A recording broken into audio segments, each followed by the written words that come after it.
With Phil stumbling drunkenly out of his bed, appearing in his head all the things he's wanting to be said. 90 minutes of Phil to Phil, with so much time to kill. He promised chill, but all he does instead is beg and shill. The stream's online and straight away begins to whine, but all is fine as long as Sharp's benign and doesn't step out of line. His content's immature for all to endure like fresh manure, but I feel sure he ran shoot of feeling so insecure. The money earned from yesterday was withdrawn and long gone, as Phil's spending impulse is always had to stay on. If supports are also slow and stays so low and fails to grow, you never know, the show may turn into an easy bingo. Once kicked off across the board with charge to what because the squad can't be ignored. Just how much DSP makes us feel so bored to help us fight or sleep and try to keep alert to watch a creep who play bingo, but Phil will bitch and why his sheep are also cheap. While DSP is chasing green, we're seeing green across the screen as Phil's routine predictability rivals are so machine. It's not in burp and leaning ban, it matters not if I should find a child's can't see if powers make him feel less of a man. Takes a drink and starts his like before lunching into a big pretending there for bills when truth is there to buy a wrestling JPEG. Talks about his shitty life of college cat and fatty life and all his strife of forgetting that it's unwell and they were rife. With drama he will react but isn't act as a fact as he rehearsed to be exact in how he felt he was attacked. She's really over and a win is in sight with what to white despite Phil to light that tips were not white. We'll say alright it is okay and now it's time for Phil to play, but first he'll say that tips will help from being off the other day. And with those words we win again, it's never if but always when the game is won. Thanks to that we made it to the very end.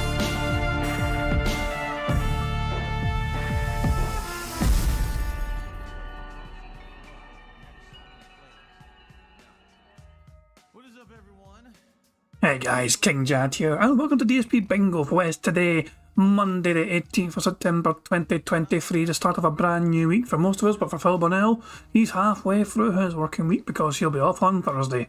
So yeah, Phil's fucking schedule is fucking dumb as hell in my opinion, but there you go. Hope you're all doing well guys, hope you've all enjoyed your weekend, and yeah, we've got a brand new bingo in store for us today. And yeah, Phil was late to the stream, so I was kind of late to start the show, so quite a lot of a chance to enjoy Pixar's amazing intro at the start there of the stream. But yeah, we're now ready to fucking go, and I'm not going to waste too much time. Phil has lost some members, he's down to 628 members, and yeah, I can see that free falling as time goes on, unless somebody fucking steps up and just tries to keep it fucking afloat temporarily with gifted memberships. First of all, I want to point out one wee thing here, okay? Yesterday, during the podcast, Phil Burnell said this. Number 2, I want to hit 1 tips goal a day. Those words came out of his mouth. He wants to hit 1 tips goal per day. So logically speaking, because he has an actual monetary figure attached to the goals, that tells you he wants to try and get at least $50 in contributions per day. That is a lot. That is basically what Phil was saying there. He wants to hit 1 tips goal a day. He wants at least $50 per day for that stream to not be a fucking disaster. Later on that same fucking day, during a night stream, he said this. Well, someone tipped me $1, and he says, "I think you're basically you're setting bad goals for yourself because on your daytime stream you're saying things like, oh, you want to hit 1 tip goal a day." Well, here's the thing. All right, I don't want to really commandeer the Mortal Kombat stream. Wait for it. Okay. Wait for it. The reason that I have tip goals in place is because that's essentially what I need to make a living and pay the bills and everything, and I don't need to hit it every single day, every goal. But the whole point was that with those goals in place, hopefully I'm hitting a goal every once in a while, if not more than 1. You know what I mean? So the way it used to be was that every once in a while I hit a tier 2 or a tier 3 tips goal, then that day is good and I don't have to worry about the rest of the day. But essentially, yeah, I'm trying to hit a goal every stream. That's the whole. There you go. It went from $50 fucking dollars per fucking day to 100. This guy streams twice a fucking day. And he just fucking said it right there. He wants to hit 1 fucking goal on every single fucking stream. Which means he wants at least $100 per day from those dent heads. He's gone back in his fucking word from earlier on that fucking day, saying wants to fucking hit 1 goal per day.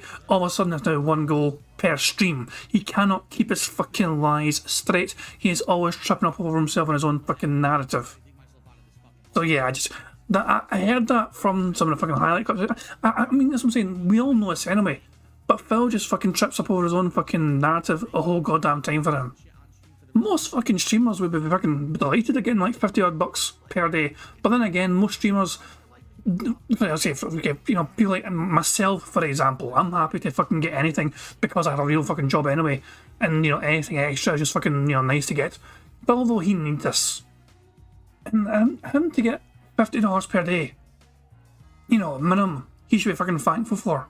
But he cannot control his spending habits. So yeah, it's just, I mean, even that just fucking like, it was annoying just to think, if I was gone, already immediately fucking gone back on what he said earlier that fucking day. It went from $50 per day to $100 per day minimum. So yeah, that kind of caught me. I caught that. I thought, fuck this guy.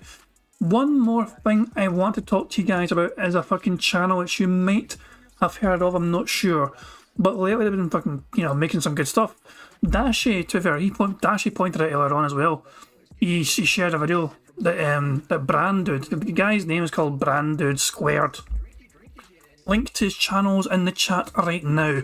He made his video today, The Kind of Person You Should Never Trust. Phil Burnell actually reacted to this fucking video called The Kind of Person You Should Never Trust. And he decided to fucking throw in several examples of why Phil fits this exact criteria for the kind of person you should never trust. I'm going to play the first couple of minutes, okay?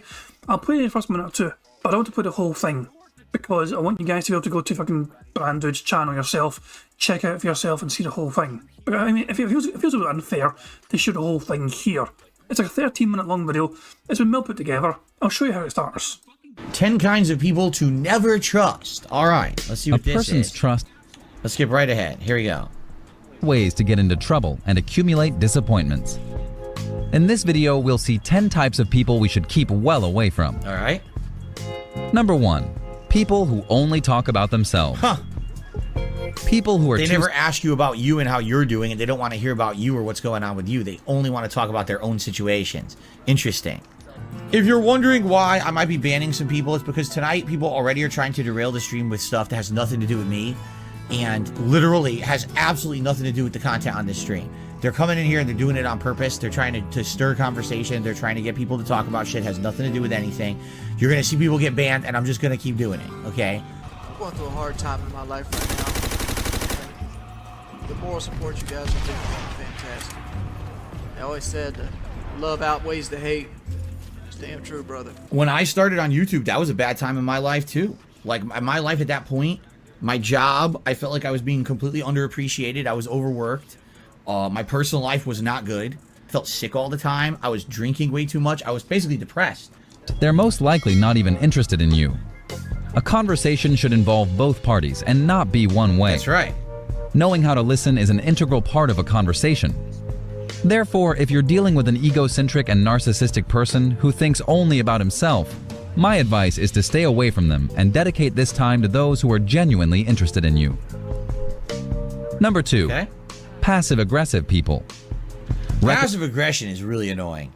Really. I could easily fucking keep playing the whole thing, but as you can see the kind of thing though that Brand Dude Square has done here, you know what I mean? Obviously he's fucking taking Phil's own words and then showing why Phil was a fucking perfect example of a person you should not fucking trust. It's a very well put together video, well edited, and yeah, I mean, I've heard of him before. I think Aviga mentioned him before as well, like a couple weeks ago, and I didn't actually get a chance to check him out then, but the link to the channel again is in the chat if you guys are interested in checking out Brand Dude Square's content, and Eddie as well said earlier on there, the stuff's good that he binge watched it a few days ago, so there you go. So there you go. So yeah, make sure you check him out, guys. But I'm not going to play the whole video because I want you guys to check out yourself and make sure, I always feel a bit bad about playing someone's entire fucking video, if they've kept it work into it, so check them out and see for yourself how good it is, if you like it or whatever. And yeah, and the prophet is as prophesized that we're going to get an amazing spurg out during the podcast. Phil's having a crazy morning according to his chats. Yeah, I've seen that as well. So he's fucking late to his own fucking shitey stream. So yeah, I guess I'll have to wait and see what the fuck has caused all this issues. And also bear in mind, actually, let me get a video. One more video. Let me find it here. Snort Hogan's video, okay? DSP responds to Mr. Ludacris, still upset after reacting to troll videos. I'm not going to play the whole thing, it's only a few minutes long, but I want you to listen to the start of this video. I'll just skip the intro because the intro's fantastic, but at the same time, let's just fucking get to the meat of what I want to fucking show you. Cool. Alright. The react show was decent today, I would say. There was some good stuff, some really weird stuff. What can I say? What I find funny, I'll just say this. I'm going to talk about this tomorrow, actually, on the podcast more in depth, okay? So there were 2 videos that could be considered detractor videos, all right? Did you fucking hear that, guys? He is planning to discuss detractor content on today's podcast. Remember, Phil ignores all the haters, he ignores all the drama, he ignores all the detractors and the trolls and the mental individuals and all that shit. And yet, he is dedicating another segment of his fucking podcast to discussing detractors. We all live rent-free in that motherfucking pighead of his. We really fucking do. So, yeah, I'll say, I'll just share this video as well. This is a clip from Snort Hogan. The robust clipper of DSP content. So yeah, the link to that video is in the description as well. I just thought I'd show that off. Oh yeah, Phil had his fucking tweet as well. Check this shit out. Sean K the King is bragging, this is a dope setup in the Harry video as well, not shit. And they're just happy with the fucking setup they got, like giant Nintendo Switch on the fucking wall, not shit. And Phil had to fucking shit all over it, He's like, I gotta love this because it shows how many people are ignorant posers. The setup is wrong, is a wrong aspect ratio and will have insane input lag. It's only for those that want to show off, not for people with actual passion for the classics. And the person that tweeted this, originally the response, their tweet was saying this. Every day you wonder why people call you a miserable old man, DSP. Man, I'm just telling it like as is. This doesn't sound negative or dramatic. This is coming from the guy who can barely work a Chinese mini PC without his chat. Go be a grumpy, washed up drunk somewhere else. Great fucking tweets, and I'll give it a wee like, because I hadn't liked it yet, but yeah. Phil, up late at night, fucking bashing on others' fucking setups. Is Phil no live yet? What a lazy bastard. Let's see what he's saying. He's almost ready to start. He's pretty pissed off and it has nothing to do with the streams or anything, so no worries, guys. Phil apparently is pretty pissed off. We're going to get fucking toxic, salty ass side Phil right from the get-go, it looks like. So, fantastic stuff indeed. I guess we'll wait for Phil to actually get back and start the goddamn show. After he finishes cleaning his hands. Let's get the bingo card set up, okay? Who should I get? Dashi, are you here, you bastard? Dashi, if you're in chat, please give me a number. It's been a while since we've had a Dashi number card thing. Not sure if he's around or not. I know sometimes he's busy or whatever, but Dashi, if you can hear me, give me a number. Otherwise, I'll ask someone else, but I thought Dashi should get... Oh, there he is there. 65, cool stuff. We're going to go over the 65th bingo card, as picked by the grand Dashi himself. Thank you very much, Dashi, for that. And also, so this is the card we have for today's bingo. We have in our picture, we have a brand new picture to show off in the background of this. Dash, you don't have to worry about it, it's okay, pal. It's okay. Bingo's a good background thing, so it's okay, don't worry about it, man. But we've got a bingo anyway. Dashy, where's your... Dashy's wondering where his one is.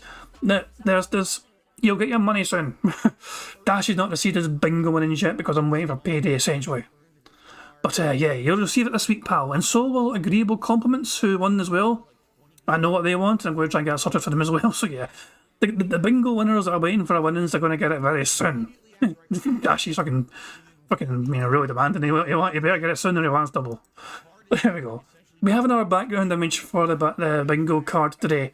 So the more we clear off, the more you'll see of that image, and hopefully, big shout out to Eddie. Eddie sent me a whole bunch of images as well. And having said that, I think the image today, let's see what the image is today actually. Burger. That's not an Eddie image. Yes, so I had some images that Eddie sent me, Eddie B43, and I also had a bunch of images that I sourced from Twitter, from artistic style detractors. So yeah, I've got 20 or something altogether, so currently so far. It's in rotation, and that looks like it's a card. That looks like it's a picture for today's bingo. So let's just get rid of that. And yeah, I got that to look forward to, I guess. Let's see if we can clear the board so you guys can see what the picture is to reveal in the background for the bingo side of things. So, what is the bingo card anyway shown as for today? We got Phil to have dead air, him to say interactive good news, literally, and his chair creaking. The second draw is Phil saying new games, addition, likes, him touching his face, and him saying fuck. The third draw is Phil saying that being said, It's him clearing his throat, him snorting, him saying tips, and him laughing. The fourth, I don't think fucking I'd be amazed if Phil laughed today, considering how pissed off he apparently is. The fourth was Phil saying, okay, you see, in fact, what the fuck are you talking about? And wow. And the fifth and final row is Phil pointing at text on the screen, him saying detractors or trolls, him saying fun, him repeating the same point constantly, and finally him saying schedule. I think this is a very, very, very strong card indeed. And yeah, fingers crossed we can fucking get a full house. It'd be fucking nice to get another full house. So yeah, we'll just have to wait to see what comes of that. There's plenty of ways for us to get free spaces on the bingo card you see before you. For example, if Phil snorts 20 times or burps 10 times before he starts recording for gameplay for YouTube, that will give us a free space. If Phil gets 100 likes and blows bubbles for his audience before he starts recording for gameplay for YouTube, that too will give us a free space. If we get 100 likes on this very this stream here, this actual bingo podcast stream here, if this stream gets 100 likes before we finish playing bingo, before the end of the game, not only is that giving us a free space too, but we're also going to see the bubbles animation that Pixar Animations so very kindly made for us all to enjoy. I butchered the crap of that fucking explanation, but you get what I'm saying though. 100 likes here, but free space. 100 likes there and bubbles, free space. 20 snorts, 10 burps, free spaces. From Phil, not me. I don't really snort or burp. There you go. And of course. So the whole point of it, we're trying to fucking get a full house. We're trying to get 25 out of 25 on this bingo card you see before you. Okay. And to make sure you could win the prize, potential prize, a $25 prize, you've got to make sure you've got a comment on the community post, which is linked in the description of this live stream. So make sure. So obviously, I think it's like 100 odd. I can't mind. It's like 100. I think it's like 140 odd so far. Names are on the fucking list of potential bingo winners. You know, if you've not left a comment yet on that community post, which is linked in the description of the live stream, make sure you do so before the bingo ends today, because if we win today, it's not too late to have a chance of winning. So I'll just say that there. And yeah. Shout to Wambo, Bambo, McGee and his fucking massive fake perm. If we get a sign of life from Cat, Jad flies us all to Scotland. Today fucking what? I fucking welcome to Scotland. No, fuck off. I'll base a bit. In fact, I mean, hold on, somehow I've got a sound clip for that. Somehow I actually have some sound clip for that. Come the fuck in or fuck the fuck off. There you go. And on that fucking note, Phil's up to fucking begin the bingo. So here we go. So yeah, I mean, we're actually live. This is live DSP. We don't have any speed up just as of yet. And let's see if Phil's going to have any, pre-intro explanation or not. So here we fucking go. Good luck, everyone. Fingers crossed we can get a full house.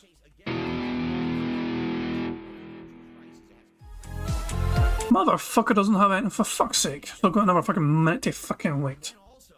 Ah well, so yeah, Phil. Let's just get Phil fucking doing his dumbass fucking intro and all that crap out the way. Yeah, fuck it, man. I've gone through all the fucking points already, you know what I mean? So I'm just gonna wait. Let's just watch Phil be a stupid bastard.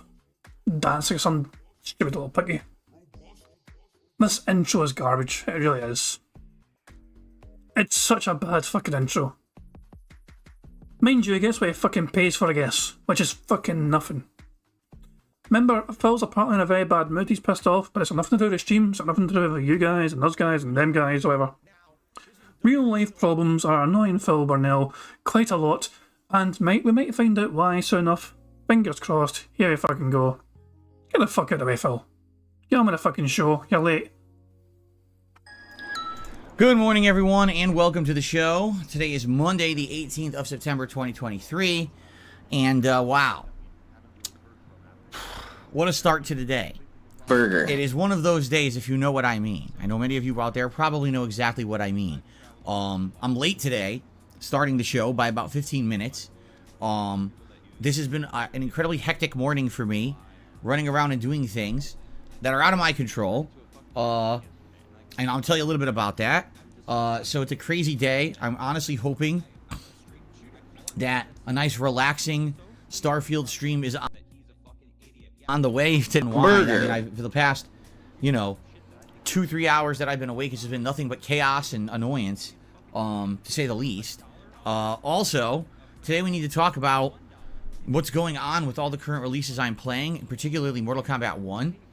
because I want to get your feedback on what exactly I should be doing moving forward. I want to be playing stuff my audience wants, and I'm actually not sure if you guys want Mortal Kombat 1 or not at this point. The problem with that, Phil, is you fucking measure what the audience fucking wants based on how much fucking money is given to you. Which is not a fucking good indicator, because sometimes, in fact most times, when you're given money, it's from the same number of fucking whales. You give it, one person could give you fucking $100 per fucking stream. You could have 99 other fucking people in that fucking stream telling you, I don't want to fucking watch this, I'm bored as fuck. But you'll keep fucking playing that game because one fucking person is paying you $100 per fucking stream to keep playing that fucking game. That is not a fucking good measure of how to fucking say what does your audience fucking want. Just fucking admit it, Phil. Just please be honest with everyone and say, well, I want more fucking money for this. You guys aren't giving me enough fucking money, so I'm going to drop this fucking game and make a fucking loss. Just say that. I'll have more respect for you, Phil, if you start being honest with your audience instead of bullshitting everyone and saying the audience are bored and they're not fucking engaged. And fuck off. Look, if you're not getting enough money, just fucking tell your dumbass audience that they're not fucking paying enough. Your audience needs to be fucking told what to do. Your audience are waiting for you to fucking make the demand so they can fucking give you what you fucking want. You're being too fucking vague about it. You're fucking not fucking being blunt enough for them. It's hard to tell based on this weekend's performance. Let's put it that way. So we'll talk about that. All right. There's a lot to talk about today. There's news too. There's actually updates to many of the gaming news stories that we've been talking about over the course of the week. So let's just get started. Okay. Burger. So, this morning was a pain in the butt. All right, for various different reasons. First of all, this morning my wife was getting ready for work. She wakes up before me because she works earlier. And, I'm getting up. And as I'm getting up, I realized that at some point in my sleep, Jasper has vomited in the bedroom. Oh god. Oh my god. If only you could have fucking if only that cat had a blood test they fucking could have gotten to make sure they're in fine fucking health. If only there was some opportunity for Phil to have gotten that cat a blood test when the chance rose. I cannot think of a possible time when Phil could have gotten a blood test for that poor animal. Phil, if something happens to that fucking cat, it is on you. You had the chance to fucking get a blood test to make sure the cat was in fine health. You didn't want to fucking invest that fucking money because I guess fucking Jasper has outlived his fucking usefulness in terms of money. He barely fucking meows on stream, so fuck that cat. Which is a big mess. And it's a big hairball mess. And I'm like, oh. Now my wife is running all around to get ready to go to work. She's out the door. So immediately, do you think that's the best thing you want to see when you wake up? Of course not, right? It's like, oh my god. Well, I guess I gotta clean that up, right? And I'm working on that. I'm doing my usual... Hold the fuck on. I guess I've got to fucking clean that up, right? Who did you fucking say that to? Did you say that to Jasper? We waiting for Jasper to fucking manage to fucking clean up his own fucking sick or some pish. Cat are gone. Cat's out of the fucking house. If she's even fucking into begin with, but that's another debate entirely. That's a completely different debate. I won't go into that. But yeah, this fucking lazy ass explanation, I guess. I better fucking clean this shit up. It'll take you fucking like 2 minutes or something. Well, I guess I gotta clean that up, right? And I'm working on that. I'm doing my usual morning routine of everything around the house. And basically a series of events starts to unfold that's incredibly annoying. And the thing is, I could tell you about some of them, but basically, here's the thing. Sadly, on the internet, as you guys know, I'm stalked by a bunch of weirdos. I mean, there it is. He's not going to fucking tell us fully what's fucking going on, and apparently it's our fucking fault. Even though we've had nothing to do with what's gone wrong in Phil's fucking life, he's afraid to fucking tell his audience what's fucking gone wrong, because apparently we're going to fucking be able to fucking dive too deep into it and fucking examine what the fuck he's doing. And it's probably going to fucking involve money, let's be honest. Anytime Phil gets fucking paranoid about what fucking other people are fucking, doing to try and find out things, it usually involves how much fucking money Phil has spent on something dumb. They do everything they can to impede upon my personal life, and any little piece of information I give you, they literally try to figure out. Like last year, I had mentioned, oh, my car broke down. And they actually called every car repair place in my area to impersonate me and find out which one I actually went to and how much money I paid to get my car fixed. What was the Yeah, you got fucking ripped off. That's what the fucking point was, Phil. Purpose of that? I have no idea, but that's how sick it is. And that's just a commonplace thing that happens to me. Okay? So if I actually told you all the stuff, detail for detail, they likely would probably try to do messed up stuff for whatever reason. I have. Oh, hold on. Sorry, my bad. Phil said literally like 2 minutes ago and I fucking missed it. Burger. There we go.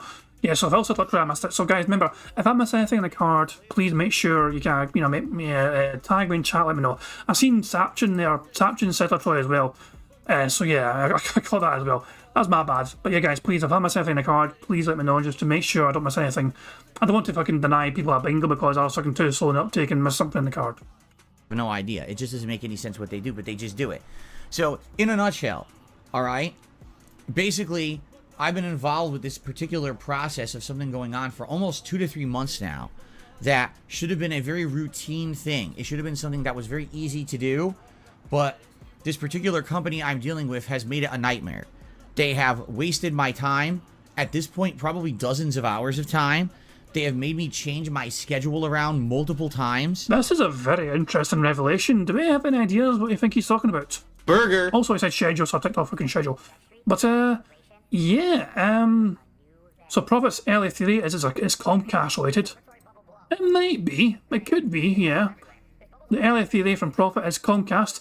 But the thing is, though, isn't Comcast technically the best service that Phil can get right now? This is why he went for fucking Comcast, because, business internet line, I can fucking get Comcast and all shit. Damien Anderson thinks it could be something to do with dealing with housing people. It might very well be. It might be involved in that because I remember something. Was it last month or something? Was it a month or two ago? He had somebody actually come out to the house to fucking examine something. Actually, that was actually internet related. That actually was something to do with internet, I think. Yeah.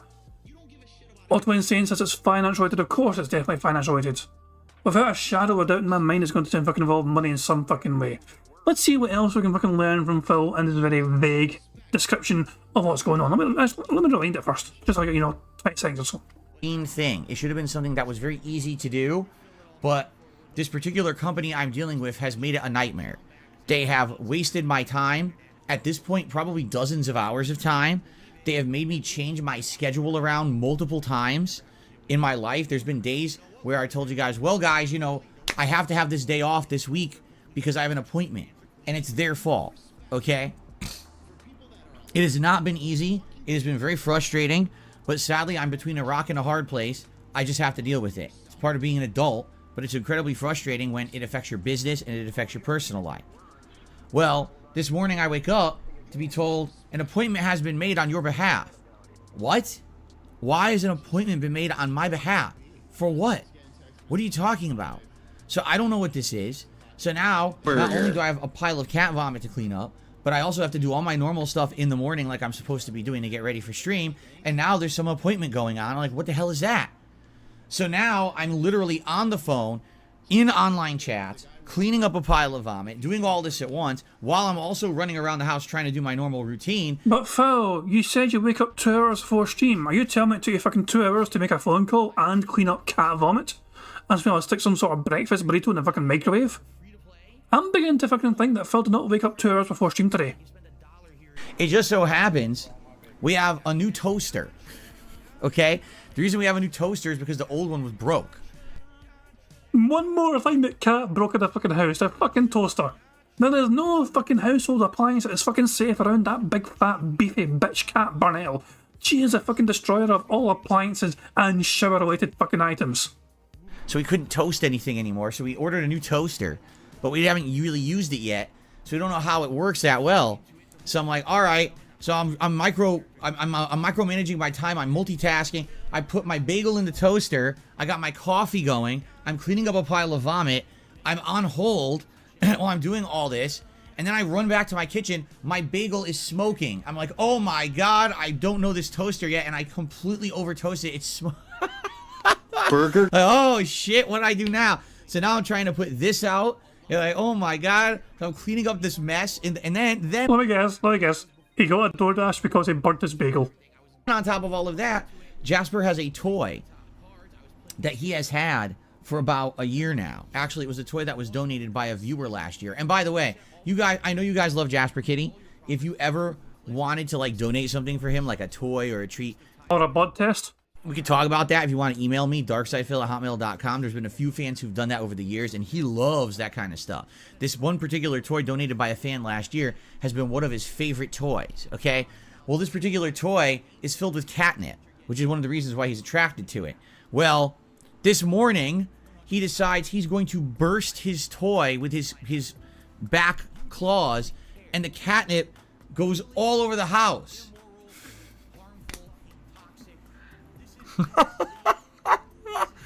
I was like, oh my God. Burger. Everything at once. Like literally every possible thing at once that could go wrong. Then I'm in an online chat, okay, that I need to chat before I go on stream, and my internet goes out in the middle of the chat, which disconnects the chat, and then the internet comes right back. So now I have to start the whole chat process from scratch of being on hold and talking to an agent. And I'm like, oh my God. So anyway, that's just a few ideas of things that I went through today. Okay. Big fucking deal, Phil. Who cares what your fucking shitey day so far with barely anything fucking going wrong? Oh, you have to fucking clean up cat vomit. Well, fucking get the cat a fucking blood test. Fucking make sure that fucking poor kitty's okay. All you need to do is call some fucking company because they're dicking you around. Boo fucking who for you, that's a normal fucking thing. I love how Phil talks to us. Phil loves to fucking pretend that his fans and his audience are very mature adults. But then you fucking get shit like this happening where he's like fucking pretending they're fucking babies. It's like fucking make up your mind, Phil. Is your audience children don't understand adult-related things? Or are they fucking full-grown adults that fucking go through the same shit you do on a daily fucking basis? Just not as a fucking internet celebrity. So yeah, I'm going 1.25 speed because fuck this guy. Okay, just a few.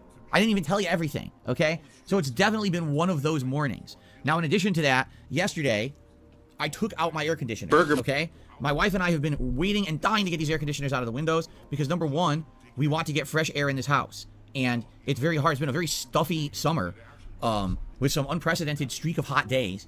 And we both have allergies and dust and pollen allergies. And we've been waiting to be able to open the windows and get fresh air circulation and everything in the house. And finally, we had our 2 80-degree plus days this weekend, okay? Those are done now.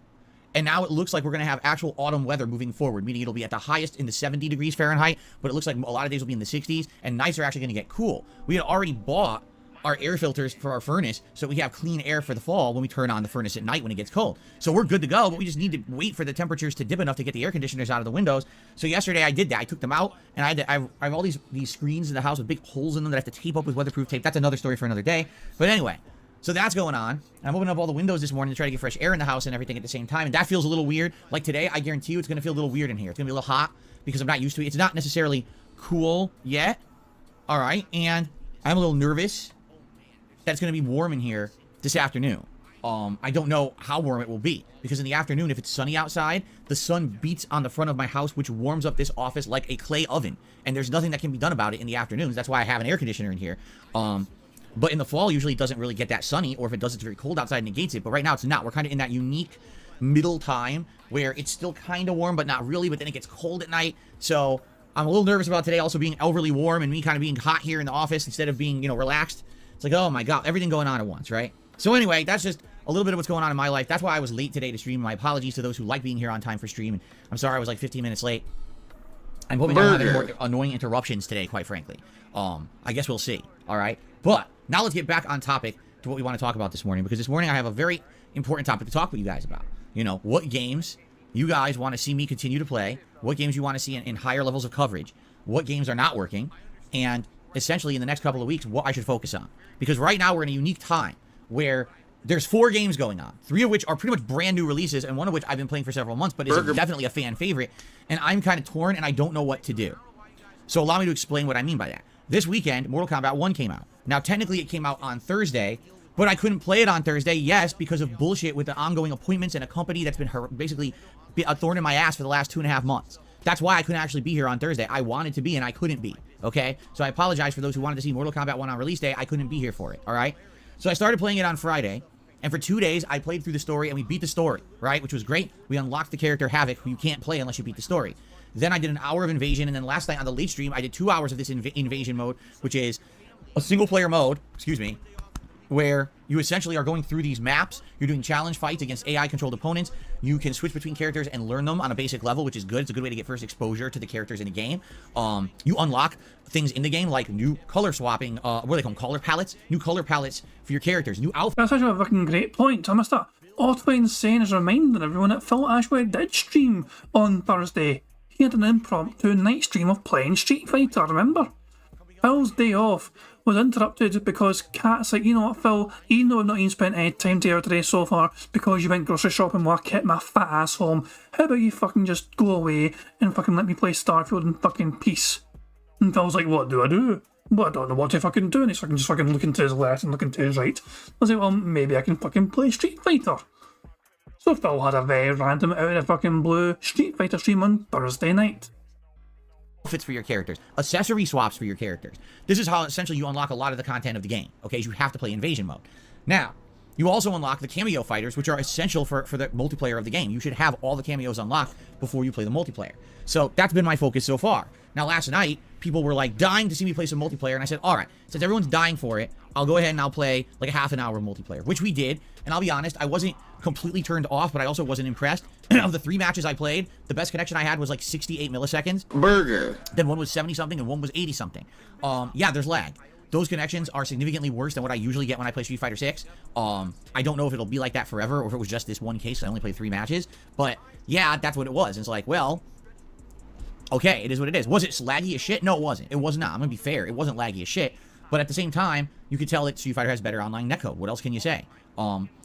I didn't really know what I was doing. I was playing with Havoc, and I didn't really know how to play. I'd only played with him like for maybe 45 minutes on the stream in Invasion mode, so I only knew like 1 or 2 combos. I didn't really know how to play with him, so I just messed around. I ended up beating 2 people and losing to 1, and it was actually a close fight. So I'm like, all right, whatever. So that's what I've played in Mortal Kombat so far, okay? The plan is to play more Invasion to unlock the rest of the content and then go online and play the game online, okay? Lies of P comes out tomorrow. And that is my focus. Like I told you guys, I'm actually going to be playing Lies of P tomorrow all day long. I actually want to dive deep into the game and see if I like it. If after 5 hours of gameplay I'm not sold, then we don't have to keep playing it. It is considered a Soulsborne knockoff style game. All right. A lot of people are saying the plot is outstanding, but the gameplay isn't that good. If that's the case and I play for 5 hours and I'm not liking the gameplay, then I'm probably not finishing it. I'll probably just play 5 hours and I'll say, all right, we tried it on release day. It's not good. We'll move on. But maybe I'll like it because I like Bloodborne a lot. The first run in Bloodborne, I loved the story and the atmosphere. The gameplay I sucked at. The second time I played Bloodborne, I took the time to learn the gameplay elements, and I loved the game. I was parrying and countering everyone, and I had a really good time that second run in Bloodborne. I loved it. So if it plays like Bloodborne, I'll probably like it, but I don't know. I'm not even kidding you guys. I have seen no gameplay whatsoever of Lies of P. I haven't watched any of these, demos. I haven't played the demo. I'm completely waiting to just play it, honestly, tomorrow when it hits Game Pass, okay?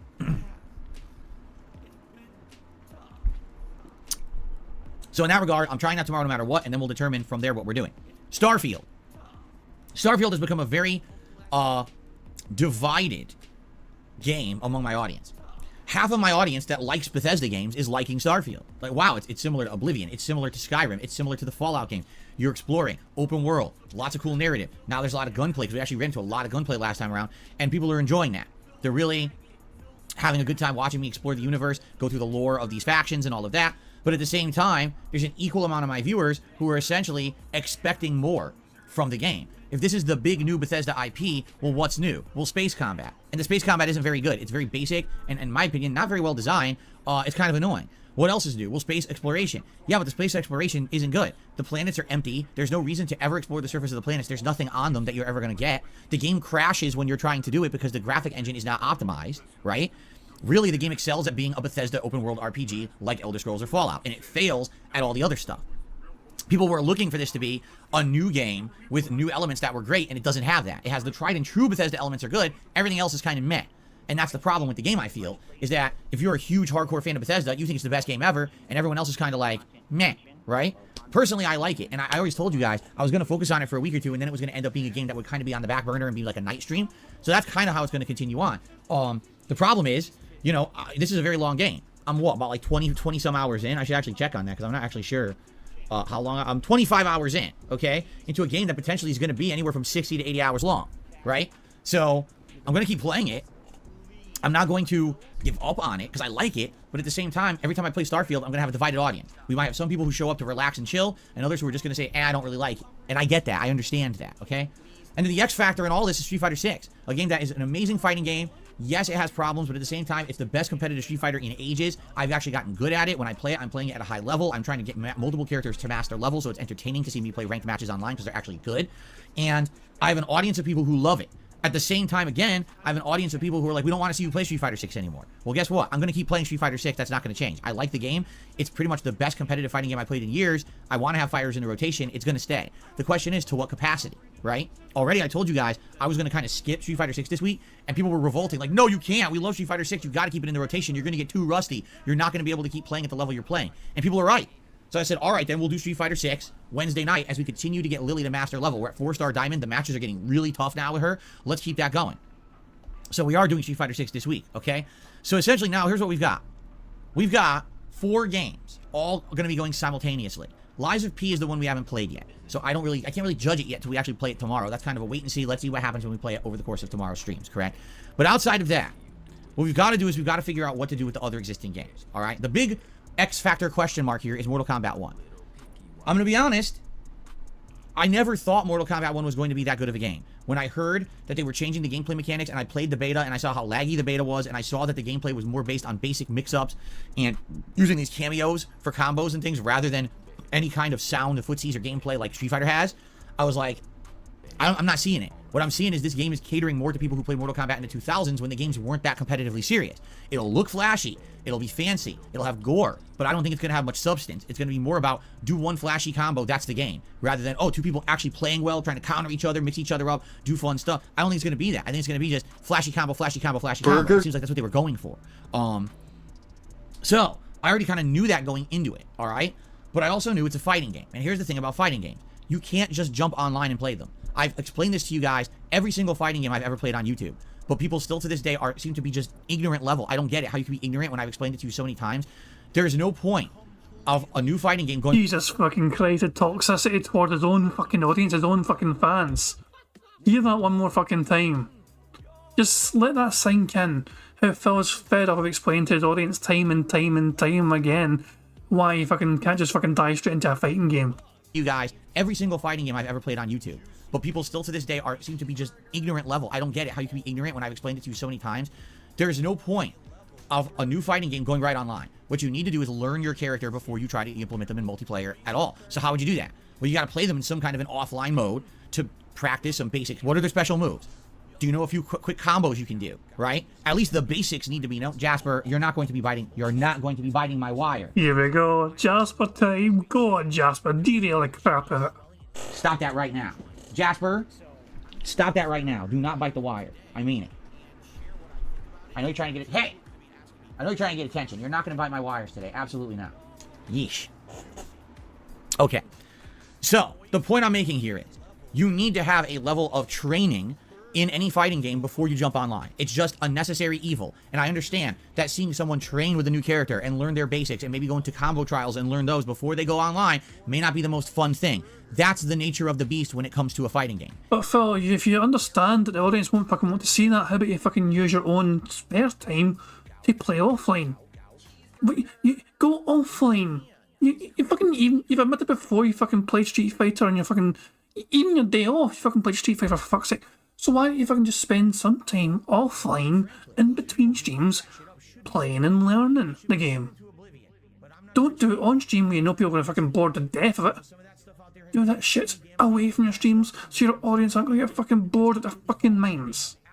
It's always been like this. It's never been different. Where, oh, I could just immediately go online and know everything about a character and have fun. No, that's, in fact, you're an idiot if you do that. You'll never learn a fighting game that way. You need to at least learn some basics before you go online, period.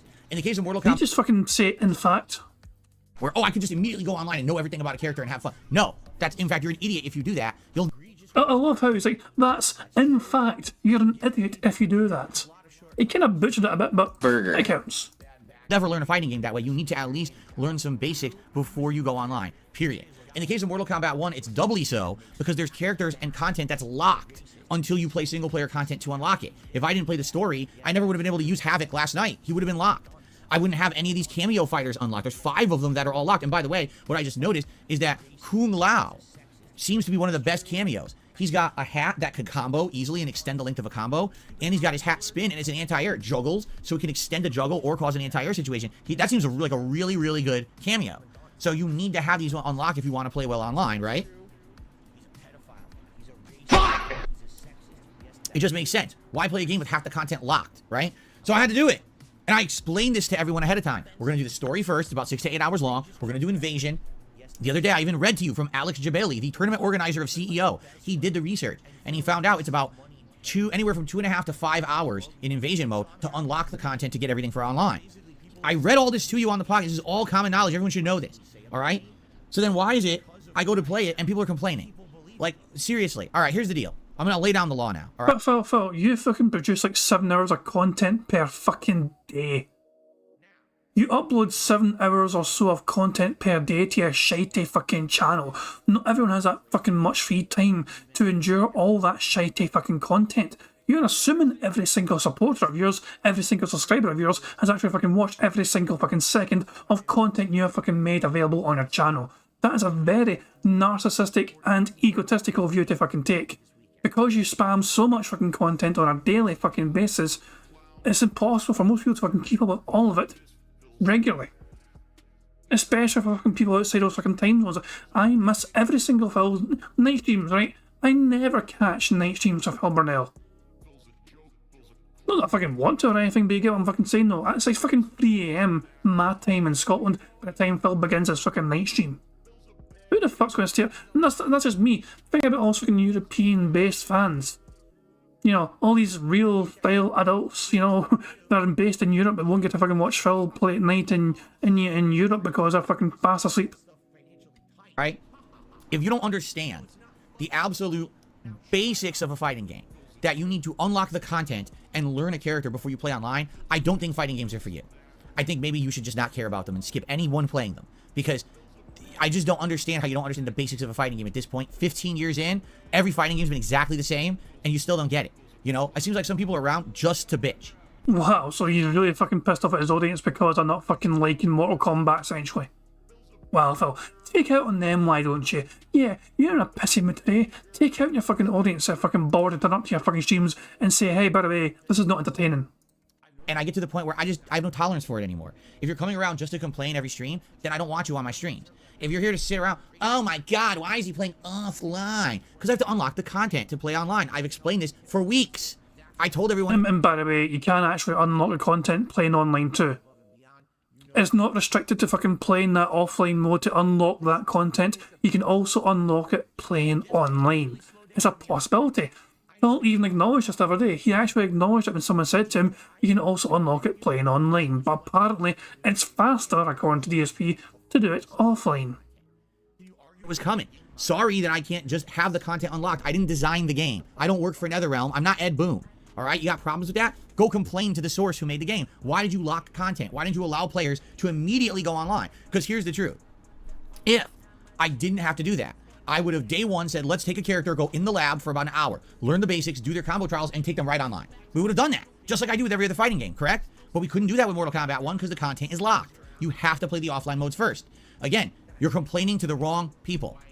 I didn't make the game. I just play it, okay? So if you have an issue with that... But Phil. You are in charge of your own streams. You are the one who decides to fucking put this content out to your audience. So you picked the game to play for your stream, and you shared you playing that game for your audience for that stream. You as a content creator are boring your audience. Your audience are letting you know they're bored. So it's not their fucking fault that you chose to bore them. Go complain to them, right? Now, we're almost there. We got about maybe around another 2 hours in Invasion mode to get the rest of the cameos, and then I'm going to go online. I'm going to take some of the characters. And by the way, I should say this, Invasion mode is kind of a 2 birds with 1 stone approach, because as you've seen, I've now used Baraka, Reptile, and Havoc in General Shao as well, and Havoc in that mode, and I've got some basics down. I don't know much about them. I don't have advanced combos or whatever, but I learned some basics with all of those characters. So now, I at least have a general idea of how to play them, and if I want to use them online, I can give them a shot at least, even though I probably already forgot stuff. I'm trying to remember what's Reptile's moves. I think it's like 2 hits into the juggle ball and stuff. But I probably could do basic stuff with that, right? And that's good. It gives you an opportunity to try out characters in an easier setting, AI opponents, and practice stuff before you go online. What's wrong with that? Not everything in life is immediate gratification of exactly what you want. I've learned that as I get older. Listen, I would have immediately liked to just go right to training mode and go right online within an hour and play. I can't. I have to unlock the content first. Like I said, Kung Lao might be the cameo I use the most. I actually like the fact that he's got the hat that extends combos and this anti-air that juggles. It might actually make certain characters viable. I was thinking about it last night. I was like, that might be why there's certain characters that don't have launcher combos. Because you're supposed to do 1 or 2 hits and then the cameo comes out and they launch for you. And then you do your combo, your juggle combo, and that might make characters who don't have good juggle combos very viable. I think that's where the cameos come into play in the game. So if I don't have them unlocked, how do I play it? Right? So that's what I mean. Like, the things that I get, the feedback I get, it's invalid. It's from people who don't even understand how fighting games work. I didn't design the fucking game. I wish that I could have told Ed Boon, hey, Ed, don't lock content. It's 2023. No one needs to play your... So it's the game's fault your audience is bored. I get it. It's not your fault as a content creator, but it's apparently the game designer's fault. Okay. Burger. 5 in a row. That's concerning. Story mode to get a character. No one wants to play 5 hours of Invasion to get the cameos. Just have them available so we can all play the game at a competitive level at launch. I would love to have Ed Boon's ear on that. I don't. No one cares about me. No one listens to my opinions. All right? So I can't make the gameplay better. I didn't design it. All right? It's just necessary to do this. So we're almost done with it, by the way. We're at the point now where tonight, when I play Invasion, it looks like we should be getting to the multiplayer, everything unlocked, and I can kind of mess around with the characters and do all that. Okay? But what else can I do? Right? And so... what I'm frustrated about is so far, if you look at how much coverage I've done in Mortal Kombat 1, 6.5 hours of story and around 3 hours of Invasion. So I've played the game for almost 10 hours so far, okay? I've done 2 night streams in Mortal Kombat 1. Both of those night streams have been insanely slow for support, to the point where last night's stream was actually the slowest stream I've had all year long for support. Now, I'm not going to sit here and harp on numbers and shit, but that's pretty bad. I dumped extra money to get Mortal Kombat 1 early for you. No one told you to do that, Phil. You decided to do that by yourself. No one, as far as I can tell, no one in your fucking audience told you, please fucking spend so much money on this expensive fucking thing so we can fucking watch you fucking do this fucking thing. You made that choice all by yourself, and it wasn't a very smart one. No blood test for Jasper because Phil wants to fucking play Mortal Kombat early. The slowest stream I've had all year long for support. Now, I'm not going to sit here and harp on numbers and shit, but that's pretty bad. I dumped extra money to get Mortal Kombat 1 early for you guys, so that we could get through this single-player content quickly, right? Because I knew Lies of P was coming, and you guys were going to see that. You didn't want to see them both on the same day come out, right? And I did all this, and I explained to you all along how this game was going to go. And people were like, yes, play it. We're dying to see it. We want to see what this game is. It's exciting. A new Mortal Kombat. People were even screaming, we want Mortal Kombat over Street Fighter. Street Fighter's played out. You played it for 3.5 months. We want Mortal Kombat. Well, what I'm seeing now directly is that this essentially is the vocal minority, all right? Because here's the deal. The other day on Thursday was my day off. I did an impromptu stream of Street Fighter 6 that wasn't even planned, all right? I didn't even announce it. I just turned on the stream and started playing with Lily. I got high attendance. I got support in every way you can think.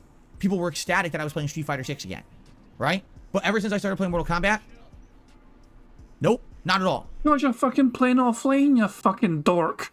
A lot of people are coming and saying, it doesn't look that good. Some people are coming by and saying, it looks all right. And there's just been pretty much the deadest support. And that is disheartening. Again, the understanding was I was going to spend extra money to play it early so we could get a lot of gameplay in this weekend before Lies of P came out. And I guess people just don't care. So maybe I am listening to the wrong people. Maybe that's what it is. Maybe we do have a vocal minority who are screaming for things. And then when I do them, it turns out that it's not actually what people wanting. You know what I'm saying? And, you know, I don't know. I just don't know what to believe anymore because it seems very random. Sometimes I could play a game I never expected was going to do well, and it does incredibly well. And then sometimes I play a game that I swear is a home run. Why would Mortal Kombat not do well? And it seems like people just aren't really caring about it. Okay? 2-Hour Woman says people aren't supporting the game. They're supporting the fact you did a stream on your day off. That would make sense, except every time I play Street Fighter 6, I get good support. Every time. Every time I play Street Fighter 6, we got people coming by, super chatting, dropping memberships, and doing tips. Every time. Every single time. Hey, Phil said fucking tips, hurry. Burger. 5 in a row. That's concerning. It's not just an exception that it was the one time. That was pretty much, like I said, the night before I had done a Lily stream, and that stream had done well as well. And that Lily stream didn't even go so well. I was losing more than I was winning, and it still went well. So, no, I'm sorry, I hate to tell you, I just don't think that's the case at all. I think it's a case of, I think there was hype because Mortal Kombat 1 was new, and then the moment people started to see what it was, they were like, oh. And then people just kind of tapped out and dipped out. And then it was funny, because whenever there's a stream, and this is very much truthful, if I'm on a stream, all right, and all of a sudden it's a slow stream. There's almost no support. Here we go. He's out to fucking be cried about the fucking fact that his streams get big in attendance sometimes later on a slow stream because all the haters and all the detractors come by and see Phil be all fucking sad and moany and crying about fucking, oh, there's barely anyone fucking gave it money tonight. He's actually about to fucking cry about fucking supporters, no, sorry, detractors coming into his fucking stream halfway through. Money, yeah, yeah. Money, money. Oh, money, money. Yeah, yeah. Money, money. Thank you very much, Owner Guardian, for a super chat. It says, why doesn't he play a game he likes? He clearly fucking likes Street Fighter, that's why he fucking decided to play it randomly on his fucking day off. But, yeah, Phil, it's fuck knows. Fuck knows why Phil does the things he fucking does these fucking days. There is no explanation as to fucking some of the decisions that this fucking moron makes on a daily fucking basis. He is driving his own business into the fucking ground. He's blaming his fucking audience. He's blaming fucking game developers for games not getting the fucking right support. He thinks he's listening to the wrong fucking people, and now he's going to fucking start bitching and whining and moaning about fucking detractors turn up into his fucking streams to, you know, an hour and a half into his fucking slow stream. Apparently gets so busy out of the fucking blue with all these haters coming out of fucking nowhere just to fucking watch him cry and whine and bitch and moan about the lack of support. And then people just kind of tapped out and dipped out. But and then it was funny because whenever there's a stream, and this is very much truthful, if I'm on a stream, all right, and all of a sudden it's a slow stream, there's almost no support, the haters show up, the hate watchers, and you'll see my viewers will skyrocket for toxic reasons. And the reason you can always tell this is because no one's talking in the chat. Seriously, everyone's just, it's the same people talking in the chat as always. Why do I have 400, 500, 600 viewers out of no? But Phil, it's like that right now. Look at your fucking chat right fucking now. It's the same kind of shit every single fucking time anyway. Look at the fucking same old faces talking to each other again about his sucking most. Fuck off. Hold on. First of all, otters, they're not there. God damn it. There's one in the hole sleeping. Cool. But no, hold on. Let's put this to the test, shall we? Where's Raw Phil? Where are you, Raw Phil? Where is Raw Phil so we can check his channel out and see the night stream from last night? So here we go, night stream from last night. So never mind, so we have, yeah, 51 minutes into the stream. So there's 340 people watching. It says like that, 340 watching. 2 hours in, 4:15. Okay? 2.5 hours in, 4:59. 3 hours in, 4:57. The stream's been online for a couple of hours and it's fucking gaining traction because it's steadily growing more and more in numbers. But Phil's fucking trying to say, oh, the haters are coming in to fucking watch it. It's like 4:50. And no one's fucking... So Phil's assuming that because there's like 450 people in the fucking stream watching him, but nobody's fucking talking, that it must be haters, it must be detractors, even though there's not a word being said in his chat. Phil's logic is, I have an increase in viewers, but the chat isn't fucking going faster. It must be my haters here to fucking make fun of me because I'm having a slow fucking night. And he's basing that opinion off nothing whatsoever, other than the fact that his chat is not going that fast, and yet there's an increase in fucking people watching. Nothing was said in chat. Nothing. He's literally just fucking going to fucking cry out. But he has no evidence whatsoever that fucking detractors further into his fucking stream to fucking watch him suffer and get a slow and fucking support stream. Fuck off, Phil. You're fucking making things like you're pulling things out your ass. You are paranoid like fuck about detractors. This is why we say we live rent free in your head. Your chat's not fucking moving that fast, and yet, oh look, a big uptick in viewers. It must be the haters. Paranoid little fuck. Nowhere, because they all want to sit there and rub their hands together like this and say, ah, Phil has a slow stream, so this justifies all the years of online harassment we've given him. See, because he has one slow stream. The paranoid fucking schizo fuck. No, you have a fucking slow night. I'm like, that's kind of fucking nice. That satisfies. When Phil has a slow support stream, I cannot deny, it does soothe my soul in a sense. But I don't make a big fucking deal with it. There is no big fucking song and dance made about it. The fact of the matter is, Phil, you are regularly getting slow streams on a regular fucking basis. $9 night stream, $10 night stream, $15 night stream. The last 3 night streams for you have been slow as molasses. This is not some fucking rare phenomenon that you're fucking going through. You're not getting great support, particularly in the fucking night streams, and yes, it is somewhat satisfying as a detractor to see you not get great support lately. I will not deny that. You don't fucking deserve a penny from your fucking moronic fan base, and yet they fucking throw you all this fucking money anyway, because you fucking demand it from them, because you ask them for it, because you fucking say you need it more than they fucking need it. So yes, when you fucking struggle to get support you fucking think you deserve, I am going to fucking enjoy you getting that fucking miserable fucking, you know, oh, I'm not happy. Phil ends, he'll stop recording. The first thing Phil does after a fucking slow stream when he stops recording is like, well, guys, I'll be honest, I'm disappointed, I'm let down, I'm disheartened. I think that was one that Phil used recently. Phil said that recently, I'm disheartened. I was like, yeah, Phil, fucking good, you should fucking be. You're fucking doing fuck all to fucking entertain your audience, you're fucking expecting fucking hundreds of fucking dollars for being shit at a fucking game, for fucking boring people off a fucking arses, playing the fucking shitty games that they don't want to fucking see. Aye, Phil, you didn't get support because you're fucking boring the crap out of people. Let's go 1.5. 1.5, we'll crack on with bingo. Let time go. They're idiots, but that's how they act. They're all immature morons. So, even though last night, for example, I was playing Mortal Kombat 1, the attendance was not good. And then all of a sudden, when people saw it was a slow stream, attendance skyrocketed. People were interested, right? It's like, oh, gee, I wonder why, right? So Phil was making us, once again, just to stress it, nobody, detractors didn't say a thing in the chat, but Phil was basing his spike in growth in the night stream and in attendance viewers solely on the haters turning up. That is how fucking paranoid Phil is. He sees a big increase in viewers, but the chat's not moving. It must be my haters making fun of me. what happened? People are saying there's a troll and he's harassing people? Okay. Burger.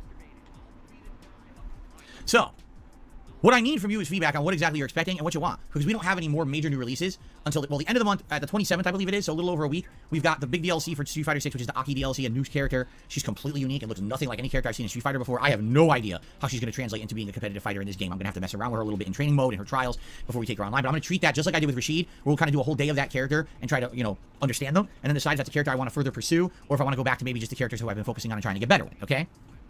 So, that's coming up. But outside of that, all the next slew of new releases are coming out in October. You know, Assassin's Creed, Alan Wake 2 is one of them. There's like a million. For some reason, I'm just not really thinking of them right now. But there's a ton. We just went over them the other day, actually, in the list. So we've got essentially around 2 weeks to focus on the games that I'm playing right now. And the question is, what is it that you want me to focus on? Do you want more Starfield? Or should Starfield just be a night stream that we balance with other things? Do you actually want more Street Fighter 6? Because people seem to show up and support the Street Fighter 6 streams. Do you want Mortal Kombat 1 to be a focus? Or is this all bullshit? Because right now, I'm going to be honest, I think it feels like bullshit to me. It feels like people were blowing smoke up my butt about Mortal Kombat 1 to get me to spend the extra money, and I did, and now it's not really turning into anything, you know? I already told you guys. Oh my god, so now it's his fucking audience's fucking fault that he spent $120 on that. Yeah, yeah. Money, money. Oh, money, money. Yeah, yeah. Money, money. Thank you very much for subscribing to the channel to Miss Dark Fairy 13. So, cheers for subscribing. Appreciate it. To get me to spend the extra money, and I did, and now it's not really turning into anything, you know? I already told you guys. When I was talking about Mortal Kombat 1, I knew I wasn't going to get into it like Street Fighter. I know, today, I know I'm not. I've now played it for, 10 hours? I know what the game is. I see how it's going to play. I think it's all right, but it's just incredibly similar to the older Mortal Kombat, like 9 and 10. It seems incredibly similar to those two games. It seems closest to 10, because in 9 you have... I'm sorry, but I need to fucking look at this potential thumbnail. It's just incredibly... So hold on, let's go back. I know I'm not. I've now played it for, 10 hours? I know what the game is. I see how it's going to play. I think it's all... So this fucking, like, weird... What is this? What the hell is this that I'm looking at right here? This... I can't even explain it. By the way, today's thumbnail, courtesy of Raven's Dolphin in his stream. He's always looking out to try and, you know, find some good wee, pauses and freeze frames. So yeah, big ups to Raven's Dolphin and the Hoodlums for helping get today's thumbnail sorted for bingo. But, so yeah, but this face here, I could not ignore this. I could not ignore this fucking face. Give me a second. Just give me a second here. Let's see how this looks when we remove the background. Please be good. Please be good.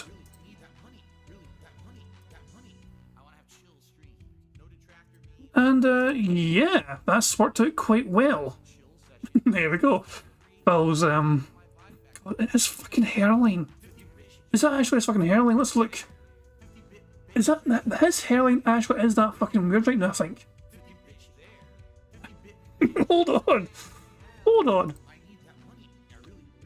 I mean, I know we call for dent heads, but yeah, that's literally a fucking dent in his hairline. Holy fucking shit. Alright, well, that's one potential thumbnail anyway, I guess. You know, one potential. I'm definitely including that. Don't know what else is going to be on tomorrow's thumbnail for Bingo, but that is definitely going to be on there. That fucking face. All right, but it's just incredibly similar to the older Mortal Kombat, like 9 and 10. It seems incredibly similar to those two games. It seems closest to 10, because in 9 you had those neutral jump punches that could juggle. That's not in it. And in 11 they added the Street Fighter elements, and that's not in it. So it feels like Mortal Kombat 1 kind of plays like Mortal Kombat 10. I wasn't in love with 10. I just thought 10 was okay. Right now, if you were to ask me, what's better between Mortal Kombat 1 or Street Fighter 6, I would say Street Fighter 6 is about 3 times better than Mortal Kombat 1, gameplay-wise. Seriously. Because it seems like I said, Mortal Kombat 1 is a one-trick pony. The whole game is about high-low mix-up and calling out a cameo to either extend a combo or create that mix-up, and that's it. There's really nothing to it. While Street Fighter 6 has all these layered gameplay mechanics that make it incredibly complex, Mortal Kombat is very simplistic, and honestly, it's probably going to be very unbalanced and broken once people break these characters down and realize who has insane combos and stuff like that. I just don't really foresee it being that good, okay? Just being honest. So, that all being said, I knew I wasn't going to get into Mortal Kombat 1 as much as Street Fighter. That doesn't mean that... Well said, that being said. Shout out to that being said. Burger. 5 in a row. That's concerning. I'm going to need to fucking annoy the crap out of Sam again to try and get me some more burgers. I currently have 7 different burger noises, different burger clips. But I know Sam is a very fine creator of all the burgers, so I'm going to keep annoying him until he sends me all the burgers he has at his disposal. And I'll try and include as many as possible to randomly play for every single time you click on a square. Because right now it's only 7, seven different burgers I've got. But he's fucking like the expert burger curator. But very strong card today. Very strong card today. We are 6 away. Is that right? Yeah, 6 away from a full house. Fingers crossed we can get it. Let's fucking go. That I'm not going to play it and enjoy it. It just means don't expect me to be playing it at high master rank level and trying to get crazy good with any particular character. It's going to be a more casualized experience for me, which is fine. I'm okay with not having to master every fighting game I play. In fact, Street Fighter 6 was the exception to the rule in that regard, where I wasn't really expecting to get good at it, and I actually have, okay? So, what do? Here's the thing. Money, yeah, yeah. Money. Oh, money, yeah, yeah. Money. And you piggy bastard, thank you very much for a super chat, who says, technically Dash Rush in Street Fighter is just like cameo callouts in Mortal Kombat to extend a combo. So yeah, I mean, it's I've never played either game, but it's actually a fucking good point when you think about it that way. The more I think about it, the more that makes more sense. Yeah. So yeah, but in case you guys weren't aware, Prophet, a big, massive Mortal Kombat fan. He likes Street Fighter as well, but he grew up in Mortal Kombat, you know what I mean? So yeah, Prophet's a big authority on all things Mortal Kombat. Really expecting to get good at it, and I actually have, okay? So, what do? Here's the thing. Last night I put out a poll, alright, on my main channel page of DSP Gaming, and the poll had all these different, hold on, where is it? I'm gonna bring it up here, the actual poll I did, to read the results. Oh, come up, Jasper. I have to swap over here. Oops, I clicked the wrong thing. Jasper, I'm trying to switch accounts and, What the fuck kind of clownish fucking buffoonery was that? And also, is there a possible fucking thumbnail face here? Let's have we examine. Jasper, I'm trying to switch accounts and, What the fuck was that? I love how he looked at himself. Here. Oops, I clicked the wrong thing. So here's, remember, this is a 1.5 speed, right? This is 1.5 speed. Jasper, I'm trying to switch accounts and, So he's like, okay, let me look to the monitor before I fucking do this. And how do I look?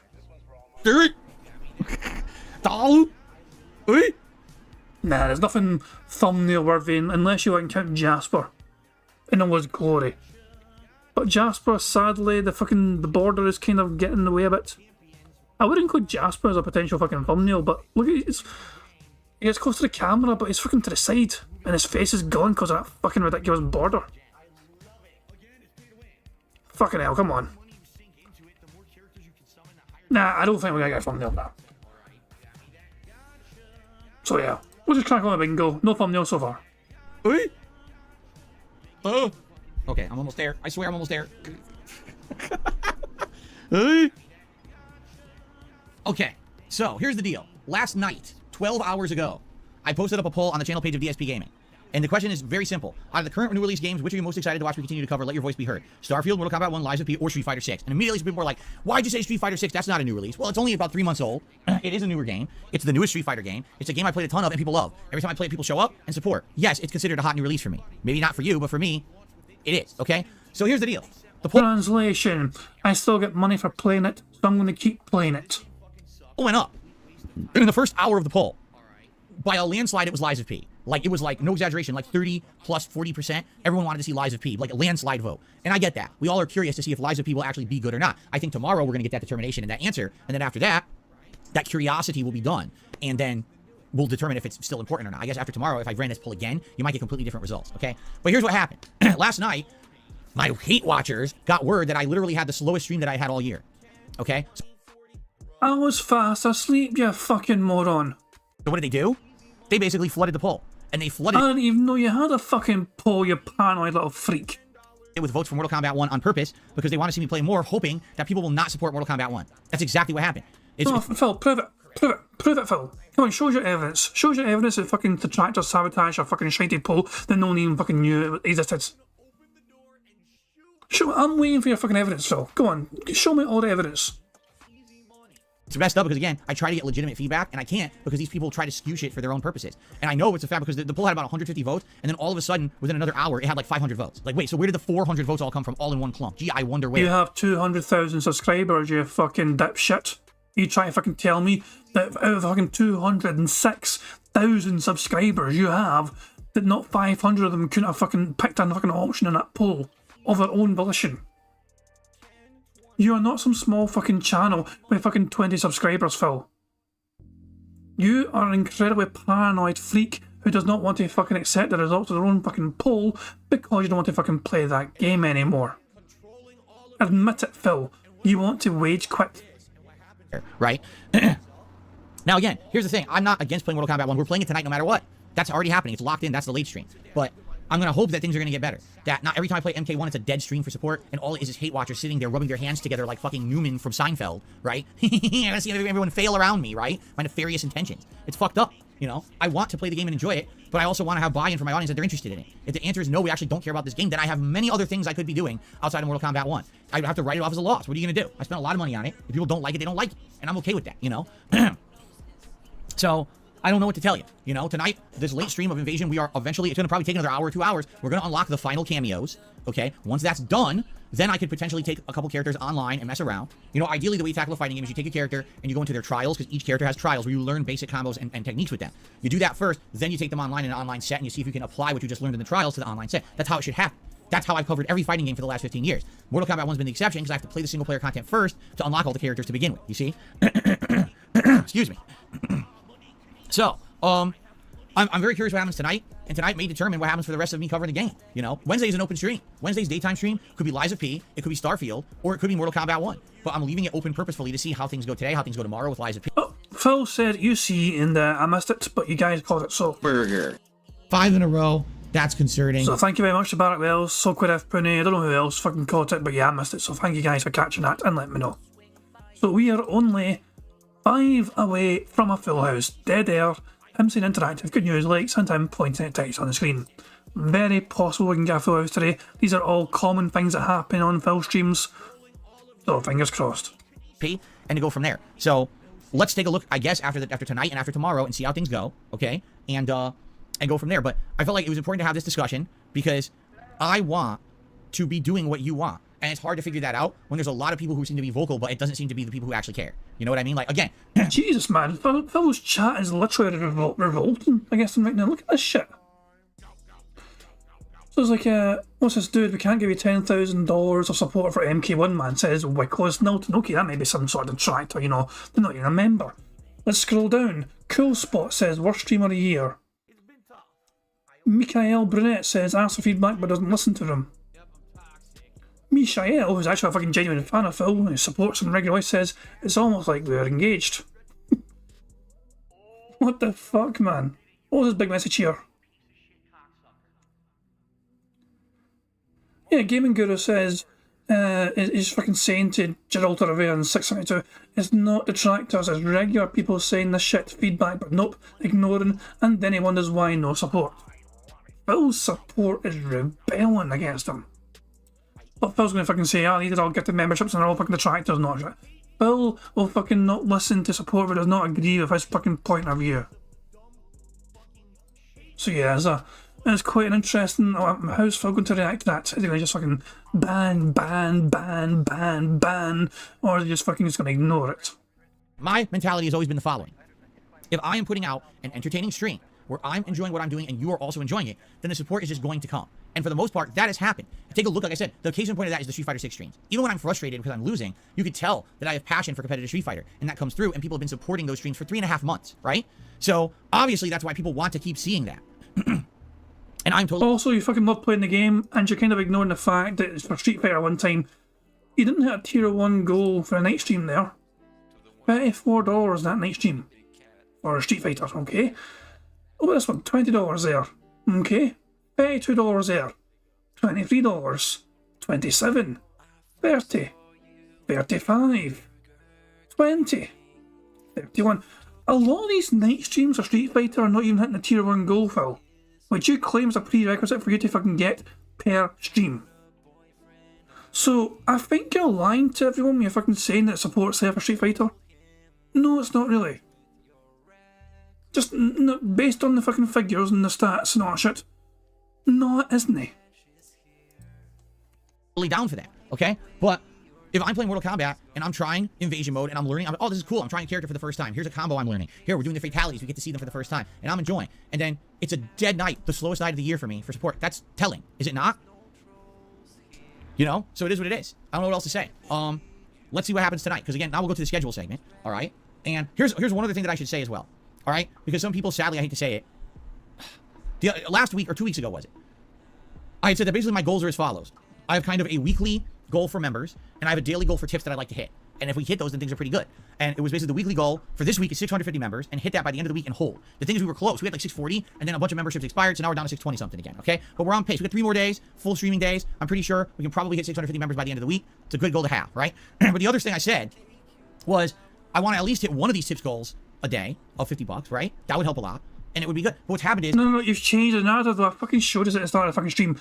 Phil changed his fucking narrative from hitting fucking 1 goal a day to hitting 1 goal a stream. That changes things entirely from $50 per day to $100 per day. Can you imagine supporting a content creator and giving them $100 fucking dollars per day? Fuck off. It's just way too fucking much money. I'll just rewind it just so we don't miss anything, but yeah, Phil's fucking... Let's just see Phil's bitching and whining and moaning about money in full context.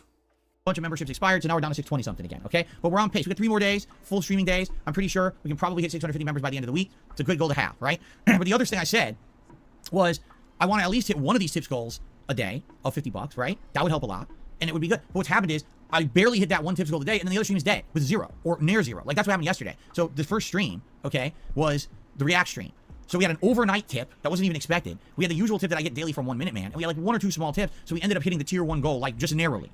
Which is what you fucking wanted.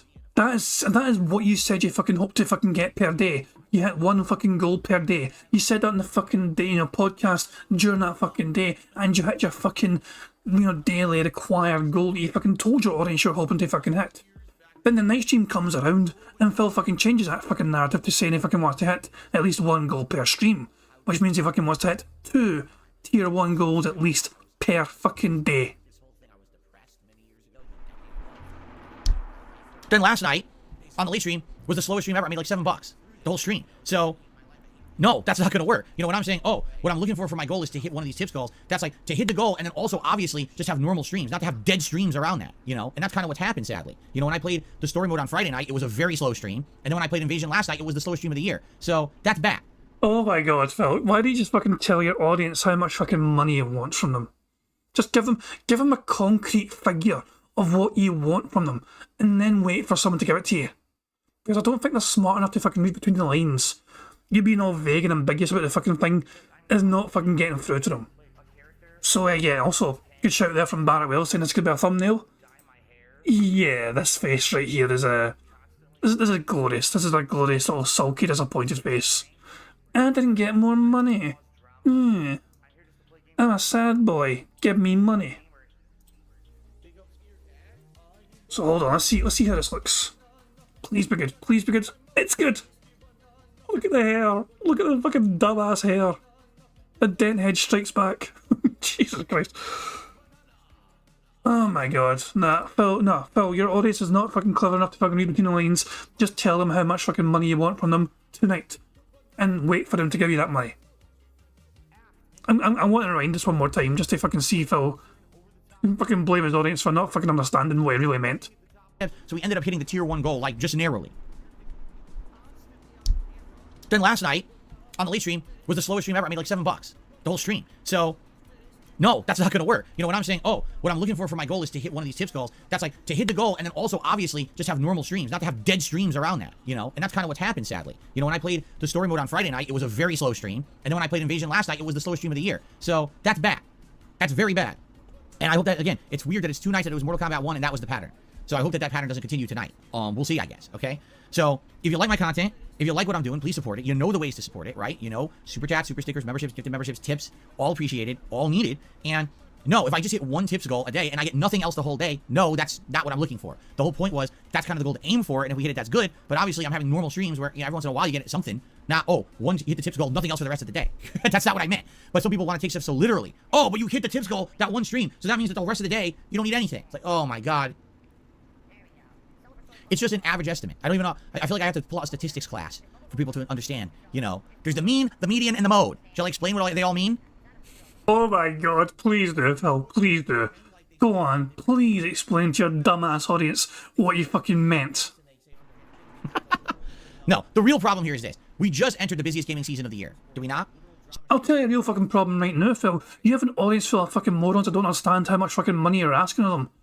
You fucking pretend you only want to fucking hit 1 tier goal a day, and you fucking do that, and the audience thinks to themselves, yeah, we've done it. We fucking did what Phil asked.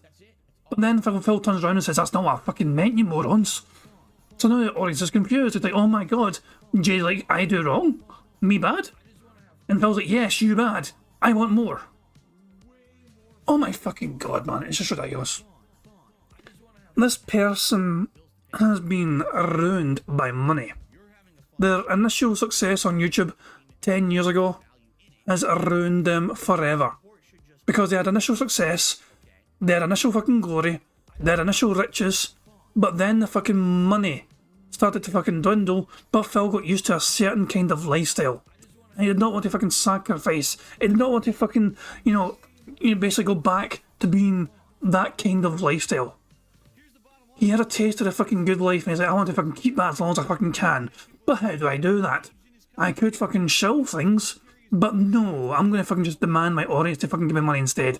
Why fucking go out my way to fucking take an advertisement to fucking take care of my family, where I can just fucking instead turn to my audience and say, guys, please help me pay my bills.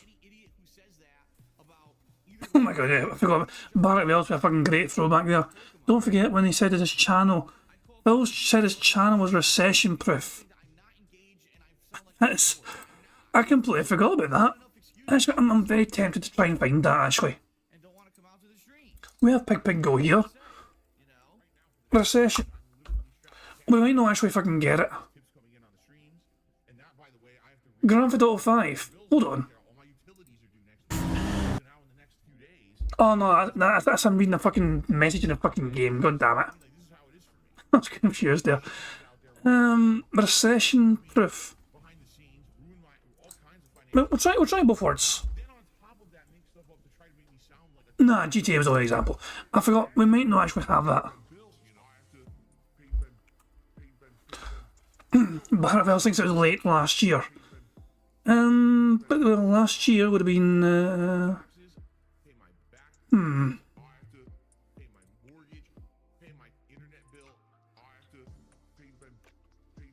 I'm trying to think here.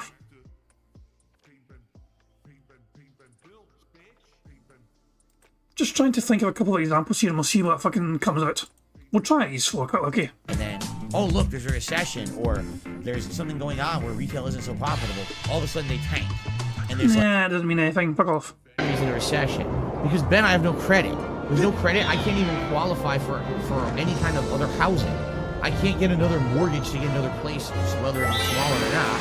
And I also I won't have a credit good enough to even get a rental place. They'll say, oh, you just went bankrupt. We don't trust you. We don't want you to live here. So I can't. I have to live here. Okay, that wasn't what I fucking expected either, but interesting little sock. What to invest in a recession. Someone's telling me to dress up like a bee. When I start getting dumb questions like that, I realize the stream has basically gone too long. Recession. I'm terrified. All my investments are going to go south, man. Let me tell you. All those very valuable investments, I'm going to lose everything. Yeah, basically I can't fucking find it. Yeah. I do kind of remember Phil saying this channel was kind of like, you know, was protected against recessions or whatever, you know what I mean? But I can't, yeah, I just finding that exact fucking quote. Wouldn't have been good to have found it, but I can't find it. But yeah, trust me, Phil did say it. Starfield, Mortal Kombat, we're about to start Lies of P, and we got non-stop new releases in October. How is it that things are slowing down? That doesn't make sense. It's like earlier this year and even the summer seemed to be better on my streams than now, and now should be the time when things are picking up. And I don't mean viewership, because views on the streams are good, but the support all of a sudden slowed down. It's like, what? That obviously there's something going on. What is it? I don't know. And that's the feedback I need, you know? And people saying things, well, we don't like offline gameplay of fighting games. Did you ever see me cover a fighting game in the 15 years I played them? You have to play offline first to learn the game before you go online. It's a necessary evil of fighters. If you don't get that, fighting games aren't for you. Really. No one on planet Earth just jumps online, not even understanding the basic controls of a fighting game. You have to learn the basics, learn a few things, then you go online. What are you talking about, right? It's like... So you're wondering why support is slow for Mortal Kombat. Your audience are telling you, we don't want to watch you play offline. And you're telling them to fuck off. And you're confused why you have no support. It just doesn't make sense, what you're saying, okay? So, you know, it is what it is. I know I had to do a segment about it today. I had to. It's important. It's my business. It's my livelihood. When I see a negative pattern, I want to talk about it. Is it Mortal Kombat? Is it the fall gaming season in general? What is it? This is the kind of things I need feedback on. And I would love to hear everyone's opinions and brainstorming. And if you come and you're toxic at me, you're just going to get fucking blocked and ignored like usual. I want constructive feedback. What could be done better? What needs to be improved? What is it that you want to see that I'm not doing, right? Why do you think that we've now had 2 incredibly dead nights this week with almost no support for when I was playing a hot new release that everyone previously had said they wanted, and I even spent extra money to get early because people seem to want it early? That is really baffling to me. This is what I need. I need feedback, okay? Okay, so... Okay, hold on. How much money did Phil Burnell apparently spend on Mortal Kombat? Never mind the controller, never mind the joystick. Mortal Kombat on his own, was that $100? $120? Something like that, wasn't it? Something along those kind of lines. Can't mind how much it was, but anyway, let's have a fucking help you. $120, okay. $120, okay? Right, so let's count all the Mortal Kombat streams for tips, okay? There's not been too many of them. Phil has made $145 so far in tips alone. He has made back what he spent on the game in tips alone. Never mind super chats, never mind members, and all that jazz, not ad revenue. In tips alone, for Mortal Kombat 1, Phil Burnell has made back more than what he spent on it in the first place. So he's not at a fucking loss here. He's fucking trying to pretend he is at a fucking loss, but the fact of the matter is, he has fucking managed to actually fucking make back what he spent in the game. Everything from this point forward, he's right, technically he's right fucking net positive. He's $20 up. He spent $120 in the game, he's made $145. He's up technically. But it's not enough for him. It never is enough for him. It never will be enough for him. Let's see. Now, I've talked about it. The avenues are open. You know how to contact me. You can email me. You can comment on this video. You know, there's various ways you can talk in the chat. We can all have conversations about this. You know, in the next couple of weeks, I don't want to head into October on a bad pace, slow, and like, what the frick is going on? It should be the opposite. If people are more excited and engaged for the new releases. How is it that the games I played earlier this year that weren't necessarily as hyped did better, right? Anyway, let's move on. Let's talk about the schedule of what's scheduled for now. And we got some news stories and things to cover today, and then we'll move on from there. All right? All right, so today we're playing Starfield. I'm happy about this. I need to relax. After the stress of this weekend, and now the stressful morning I just had, I need a relaxing stream of Starfield. I really do. I just want to sit back with you guys and wander this galaxy and enjoy some questing and have some good interactions and conversations with you guys. That's what I need right now. I need a relaxing stream. So I'm happy that we have Starfield scheduled for today. I hope this one goes well. And we have a good time together and, you know, in line with everything that we're usually looking to do. All right? Hopefully it's a good one. Then tonight on the late stream, yes, Mortal Kombat 1. okay? Yes, invasion, because we need to unlock the cameos, okay? And I am planning on at least playing with 1 or 2 other characters, like maybe some of the ones I tried during the campaign and I liked, like Raiden or Sindel. Maybe I'll try them tonight and try to learn some basic strategies with them. And the idea is that once I unlock the final locked cameos, then we will go online. So there's probably going to be some online play tonight on the late stream. How much? I don't know, because it depends on how long it takes for us to unlock these cameos, okay? Now, if you like Mortal Kombat, if you want to see me continue to cover this game, please support tonight's late stream. I can't have a 3rd straight dead Mortal Kombat stream. Yeah, that's going to make me really be apprehensive about playing the game again. I'm being honest. So please support tonight's Mortal Kombat stream if you want further... There's the biggest declaration of a wage quit I've ever heard Phil fucking say. That is the closest we're ever going to come to Phil fucking admitting he wage quits games. How long it takes for us to unlock these cameos, okay? Now, if you like Mortal Kombat, if you want to see me continue to cover this game, please support tonight's late stream. I can't have a 3rd straight dead Mortal Kombat stream. Yeah, that's going to make me really be apprehensive about playing the game again. I'm being honest. So please support tonight's Mortal Kombat stream if you want further coverage of Mortal Kombat. There will be multiplayer tonight, which is what everyone's screaming for. So if you want it, please support it. Okay? Thank you. As I already stated, tomorrow, all day long will be Lies of P. Both streams. I want to give it a shot. I want to see what it's all about. Is it really Bloodborne? Is it a spin-off of Bloodborne that's not as good? How is the atmosphere? Is it good like Bloodborne? Because Bloodborne's atmosphere is one of the most awesome atmospheres I've ever seen in a video. Just shut the fuck up, you fucking dick. Really, it's fucking getting annoying. This is getting fucking ridiculous. That kind of pressure he's putting. Usually I'm fucking going to, you know, this is his fucking podcast, right? He's meant to be fucking trying to get people hype for the games he's fucking playing. Instead, he's fucking threatening to fucking quit a game unless they fucking give him money. That sort of pressure is not fucking good for an audience. The audience go to your fucking stream to fucking just chill out themselves and watch content. They're gonna, for some reason, Phil Burnell is some people's favourite content creator. They go to his fucking streams and they want to just unwind and watch him play fucking games. And they have to fucking listen to Phil say, guys, if you don't fucking support us, I'm not going to play it again.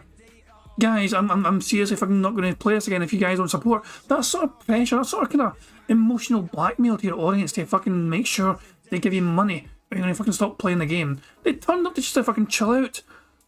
For fuck's sake, Phil. I mean, Jesus Christ. And it's just...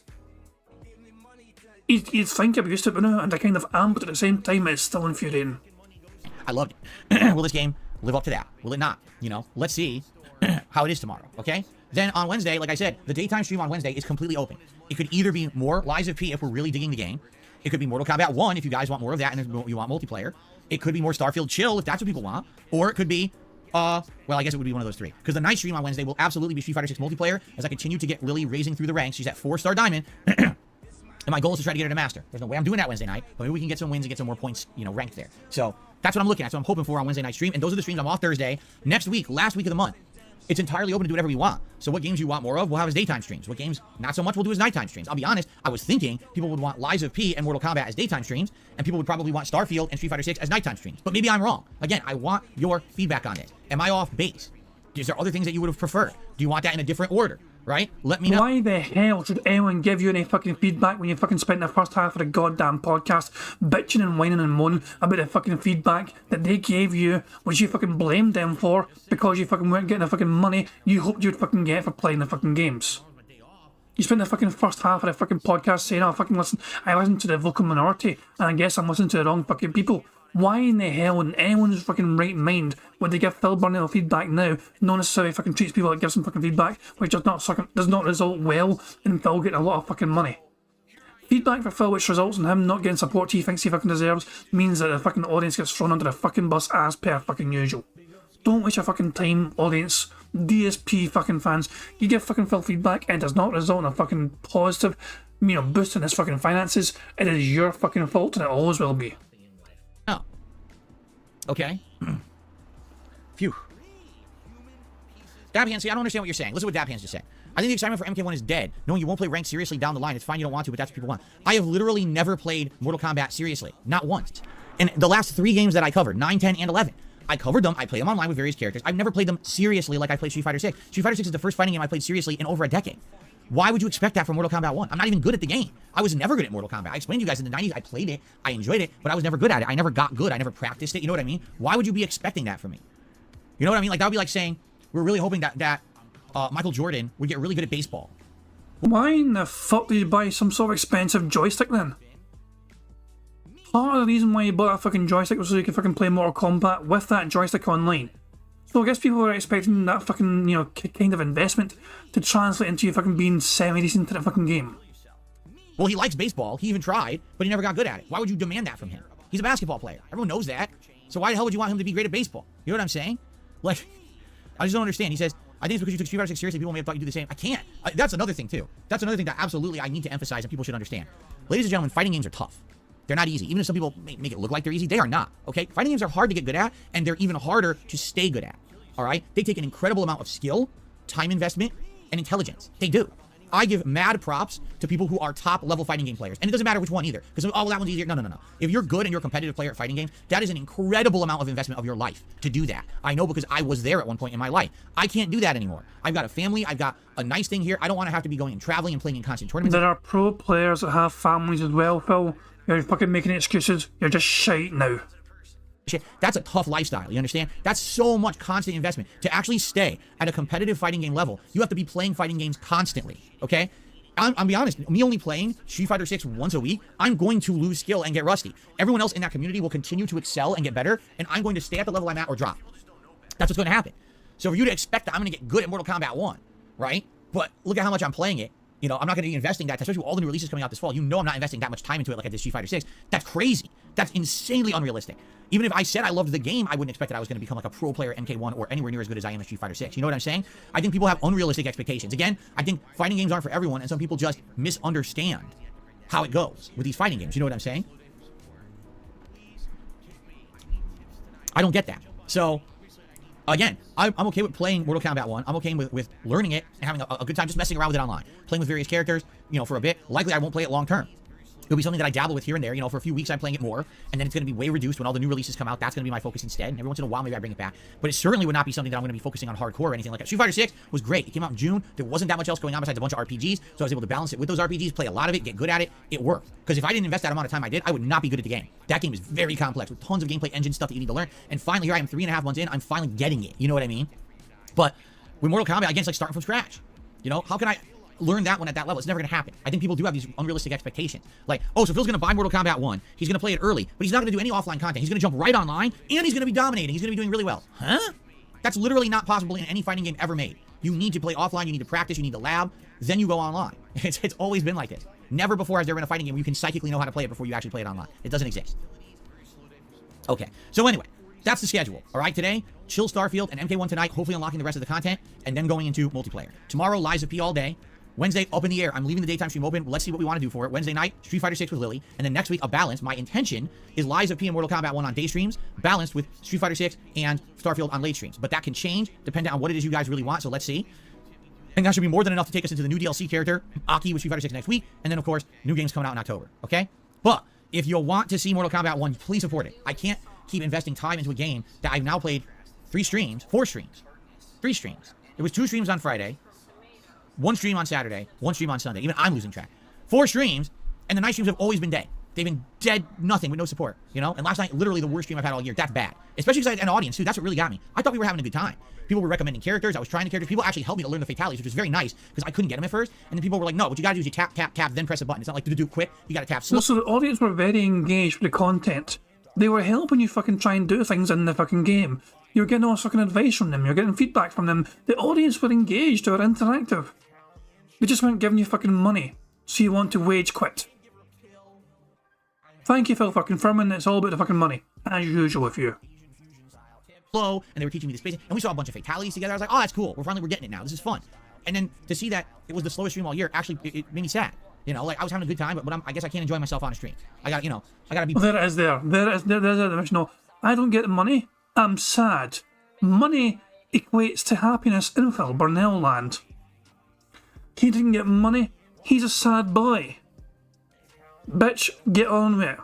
Try and do something better fucking shite then. Also, Auto Insane is reminding everyone that Phil had a $5 GTA stream back in July. There we go. But yeah, people want to rewind to that clip? Sure, you fucking go. At first, and then people were like, no, what you gotta do is you tap, then press a button. It's not like do quick. You gotta tap slow, and they were teaching me the spacing, and we saw a bunch of fatalities together. I was like, oh, that's cool. We're getting it now. This is fun. And then to see that it was the slowest stream all year, actually, it made me sad. You know, like I was having a good time, but I guess I can't enjoy myself on a stream. I gotta be ball busting or something, right? I have to be smashing myself in the head with a 2x4, and then people like it and they'll support or something. I don't get that. I thought that if we all have a good time together, that's when the support comes. So yeah, it did completely make me scratch my head on what happened last night. I was like, fuck off. You're fucking wrong, and you're so very fucking wrong. Like, most times I do fucking bingo. You know, I think for the most part people fucking enjoy themselves. They fucking, we're playing bingo, we fucking really win. But for the most part, I do like to think that people fucking enjoy themselves regardless. You know, but Phil's so fucking money focused. It's always going to be about the fucking money for him. It is not his audience's fucking fault, and it's not his audience's fucking burden. They fucking have to worry about fucking money. Anyone that fucking streams content on YouTube, do they want some money? Of course they fucking want some extra money, you know? But for most fucking people that do this stuff on YouTube, it's a fucking side gig, you know? It's a wee side hobby thing. You know, I've got a full-time job, and I'm Mondays to Fridays, you know, 8 to 4 I fucking work. You know, Phil Burnell, though, he needs us desperately more than fucking anyone else does, really. Yeah, Barrett Wells fucking sums up, he's blackmailing him using his own personal happiness. That is exactly what's fucking happening here. Emotional blackmail towards his own fucking audience. Phil's sad because he didn't get the fucking money that he was fucking hoping to get. He's literally emotionally blackmailing his dent-headed fans. Trying to fucking encourage him to guilt trip them into fucking giving him money. That's literally what's happening here. It's disgusting, but Phil does it, and he thinks there's nothing wrong with doing that. You know? No, I didn't say no money means get rid of the game. I never said that. What I'm saying is I have to make the right choices. I have to play the games people want. I have to. I can't just play something because I like it. I am enjoying the Mortal Kombat content. But right Phil, by your own admission, your own audience were seemingly having a good time. They were helping you fucking, you know, do fucking moves or telling you how to fucking do things in the game. Yes, they probably want fucking multiplayer, but at the same time, you told us, everyone, literally a minute ago, Phil, you told us your fucking audience were fucking helping you play the game, and more people turned up as the stream went on. And now it's fucking changed to say, oh, nobody's fucking enjoying it. They clearly are enjoying it. Just because you don't get fucking money for it doesn't mean they're not fucking enjoying somewhat the game. Now I am, but I have to play what people want. So I have to listen. And this is, you know, there's different ways people talk. There's also what's called the silent majority. You understand that, right? Like, the vast majority of people who watch and support my content never speak. That's absolutely true. How often does 1 Minute Man speak? Twice a year? But he's here every day supporting, right? And so it's important to know what people actually want. And they speak sometimes with their wallets. It's true. It's not the end-all be-all. I still have games, for example, Chrono Trigger over the summer that I played. That was very much a thing for me. Have a retro playthrough for my anniversary. Sorry, I'm so sorry. I need to go back. I need to go back. Sometimes the silent majority speak with their wallets. Really? The Mortal Kombat content right now. I am. But I have to play what people want. So I have to listen. And this is, you know, there's different ways people talk. There's also what's called the silent majority. You understand that, right? Like, the vast majority of people who watch and support my content never speak. That's absolutely true. How often does 1 Minute Man speak? Twice a year? But he's here every day supporting, right? And so it's important to know what people actually want.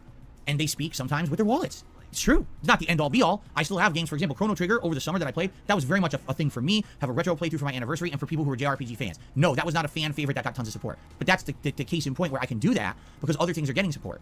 I don't want to have entire new games now dead like that. It's concerning. Okay? See, then you get complete toxic idiots. Anyone, here's the truth. Don't take a word out of anyone who wants to try to spin my words into something they're not. I'm not accepting that. You don't get to fucking be like that and try to put words into my goddamn mouth that I didn't say. I'm not putting up with that. Every one of you who wants to put words in my mouth and try to sound toxic, right? You're out of your mind. Fucking shut up. Oh, I need to know. I need to know what Phil fucking leaning band there. Hold on. So, 27 minutes. Hold on.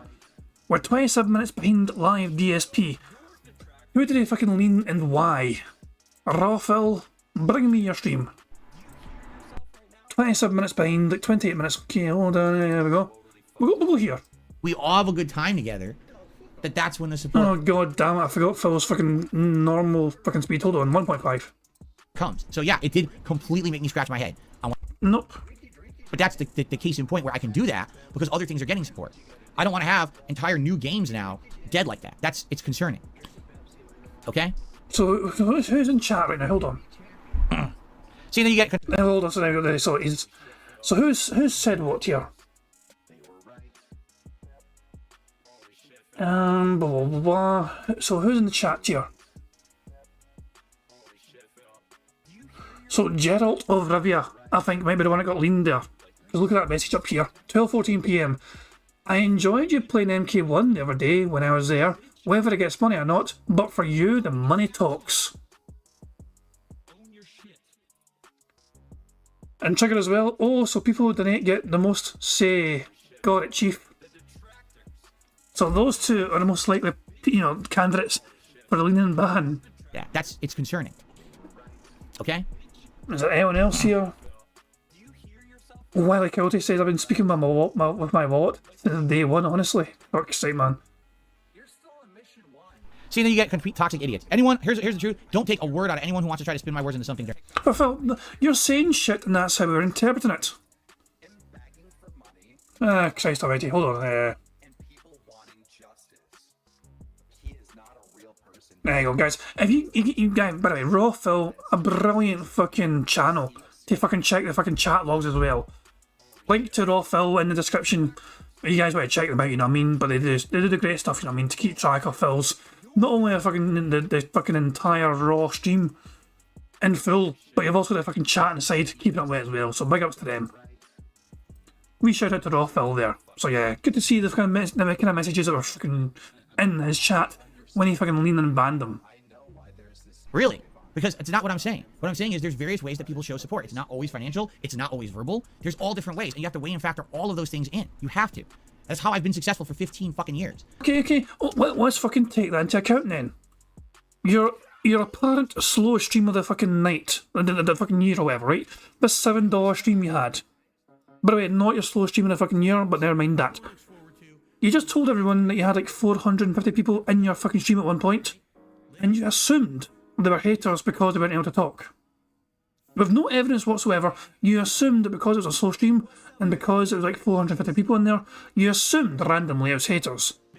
But never, regardless of the fact though, you had high attendance for a night stream.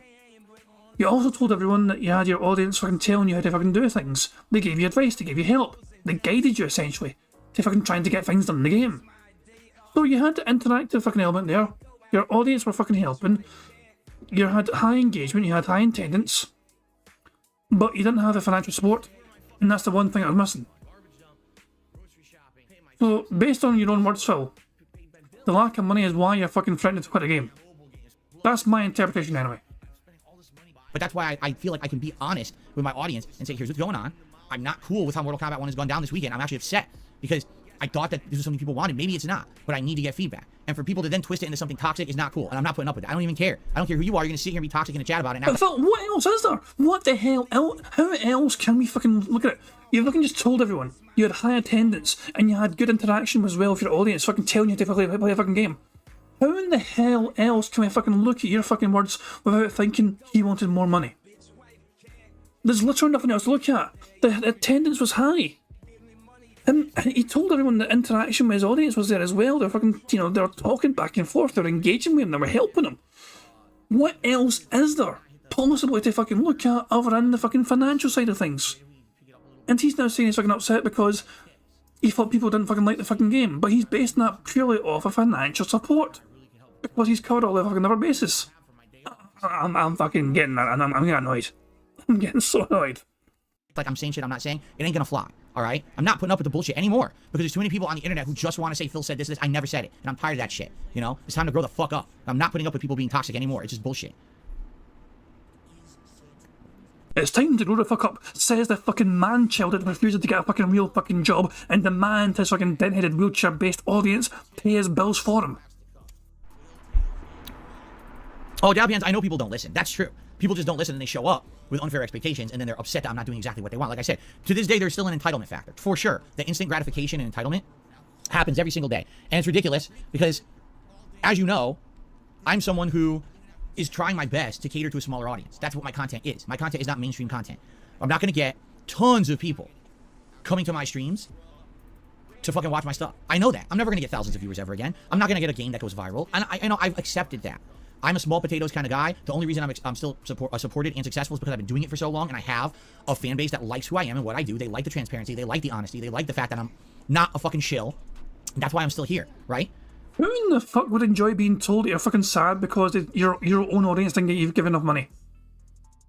What sort of fucking audience would enjoy being told you guys aren't paying me enough money to play this fucking game? But at the same time, right? So here we go again. Here's the toxic idiots. At the same time, when something like this goes down, I need to be able to bring it up and say what's going on. And that's what I want. I want honest feedback about what's going on. Do people like Mortal Kombat or not? Do you want more? Do you not?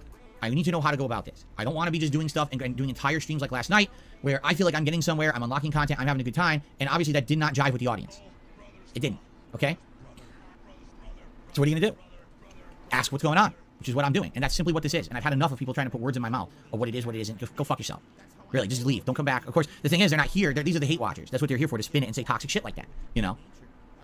Big Papa Phil, I understand what you're saying. He says, I wanted the multiplayer. I get that. We've all been saying that. But I can't get to the multiplayer until I unlock the content, so how exactly does that... I don't get it. Like, you know what I mean? Like, again, I didn't make the game. I'm not Ed Boon. I'm not NetherRealm. I didn't hide the content behind single-player content. They did. I know, I realised that fucking the developers of Mortal Kombat force you to fucking play their game and force you to fucking play single player only. I have to play the single player to get to the multiplayer. And again, much like Street Fighter 6, I have to play with these characters and learn basics about them before I can play them online. You understand that? So I don't get how people had an insanely unrealistic expectation that I was going to go right online the moment I started playing Mortal Kombat 1. Like, where did that even come from? You know? I did, Mr. Game Master, I have seen that Lies of P reviews are looking very good, and that's good news. I hope it is good. Okay. Anyway, I don't want to talk about this all stream. We got shout outs to do. I had gaming news to do. Maybe we're going to skip the gaming news because we went really long on this segment. But I do appreciate everyone's feedback. Burger. Okay. Hold on a second. I'll be right back and then we'll continue on. Oh, fuck.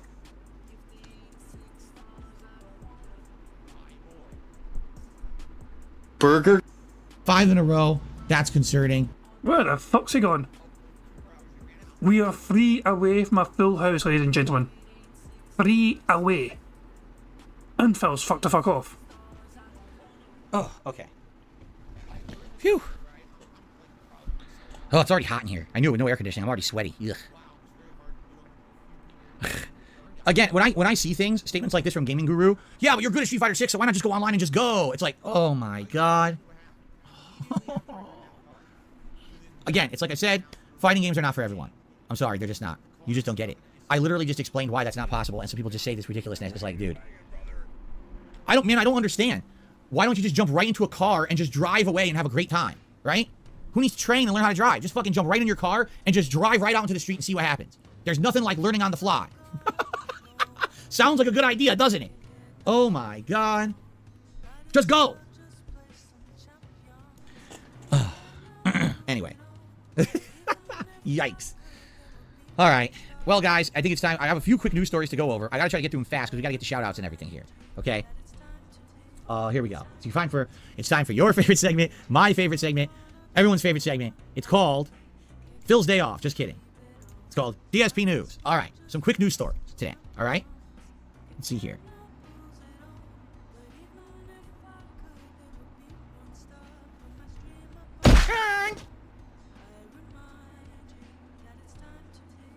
What the fuck? Here we go. News story number 1.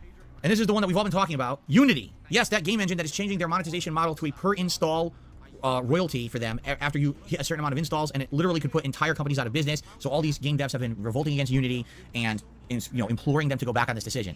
Yesterday they did a social media post, and this is it word for word.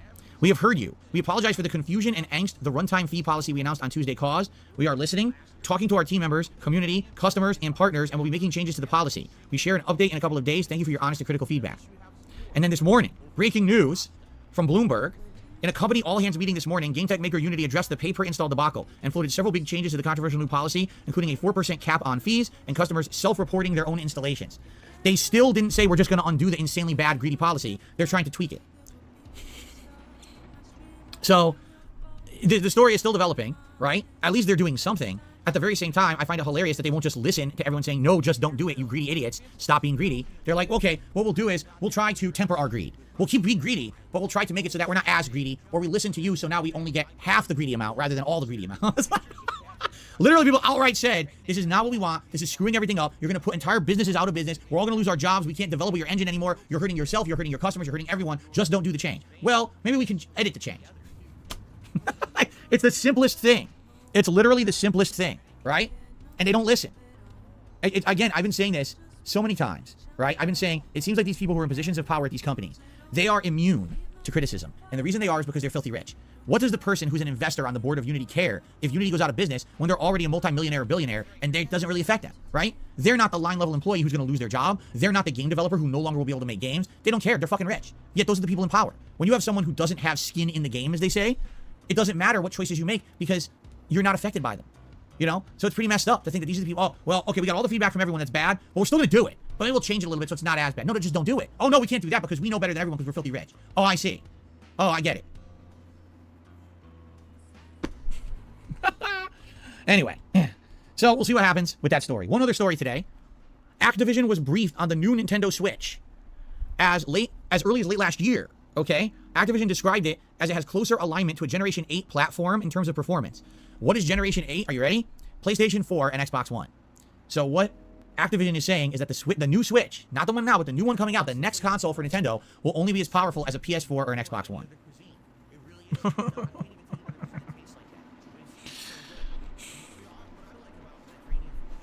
By the way, did you guys see the graphical comparison right now between Mortal Kombat 1 on actual modern consoles versus what it actually looks like on the Switch? You will laugh your ass off. It's quite hilarious. And I hope that you guys will give it a look if you haven't seen it yet.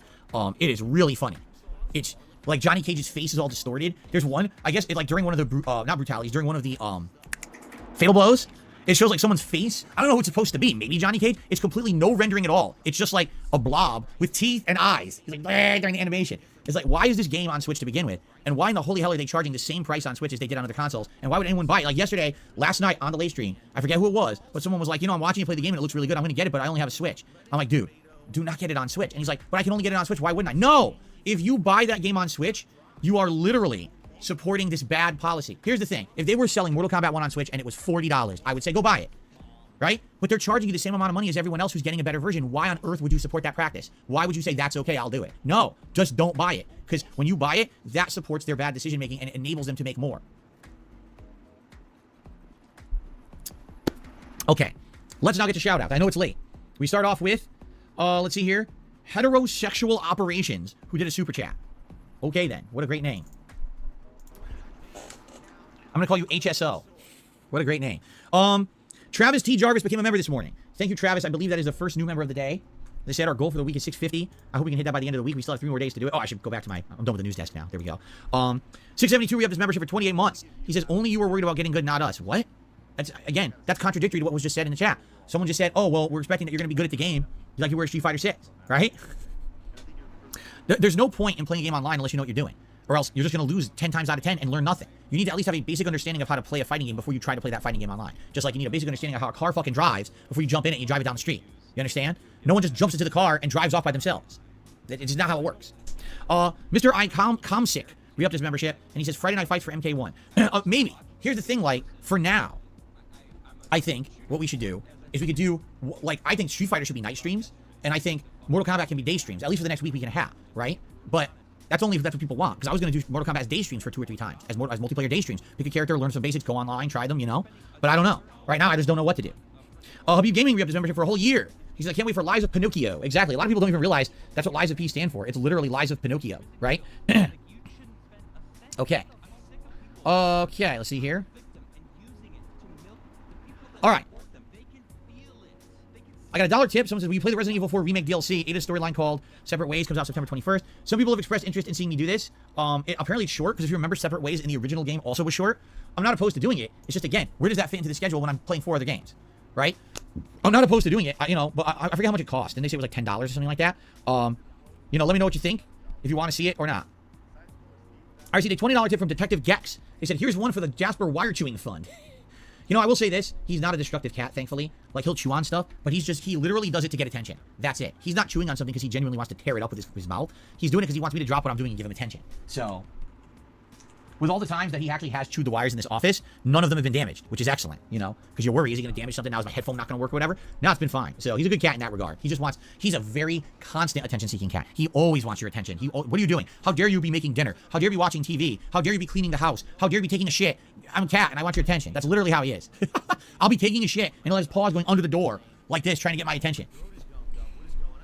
Okay. I got a $5 tip from Carliga. Okay, let's see what he says here. Wow, this is a lot of information. Ready? He says, I speak for a lot of people, We don't like double streams and random day-night rotations. Many of us are European Union based. We cannot watch live. We don't have time to catch up on ongoing playthroughs. Okay? First of all, let me play your animation. Get it on the leaderboard. He has more to say, but I want to get this added first before we get into it. Okay. I had to ditch your Starfield playthrough 15 hours in. I won't watch lives of P because of that as well. Night stream should only be for multiplayer or indie games, not main AAA releases. Hopefully this feedback helps. Well, if that is the case, then I can't play as many big releases at all. I would have to actually cut back on the amount of big games I play. Because I tell you right now, only doing it as daytime streams, I would never finish them. Never. It wouldn't be possible. You know? First of all, I don't think there's enough multiplayer games to support late night streams being multiplayer games only. You know? I mean, if you take a look at the games I played recently, what was the biggest multiplayer game I played? Street Fighter 6. Outside of that, I wasn't playing anything, right? And like right now, okay, you can argue this season would be the exception. You'd have Street Fighter, you have Mortal Kombat 1, probably, I don't know, Mortal Kombat again, Modern Warfare coming up. But after a while, that dies out. You know what I'm saying? So, yeah, and here's the thing. I understand what you're saying. I get it. But that's just not how the world is working. You know what I mean? Like, if you want me to be a guy who only plays the big games on daytime streams, then I can't play as many big games. I'd have to cut back on tons of games. There's no way. Like, right now, I'm playing Mortal Kombat 1, Street Fighter 6, Starfield, and Lies of P. Immediately, I tell you, I would have to cut a whole game out. One whole game would have to be cut out of the rotation. And then it would be Mortal Kombat and Street Fighter at night, and then one game just being played on day stream. And that's it. We'd have way less games played. And if that's okay, you know, if that's the feedback you're giving me, but I can't clone myself. You know, I have to have every stream utilized. And so it can't, you know what I mean?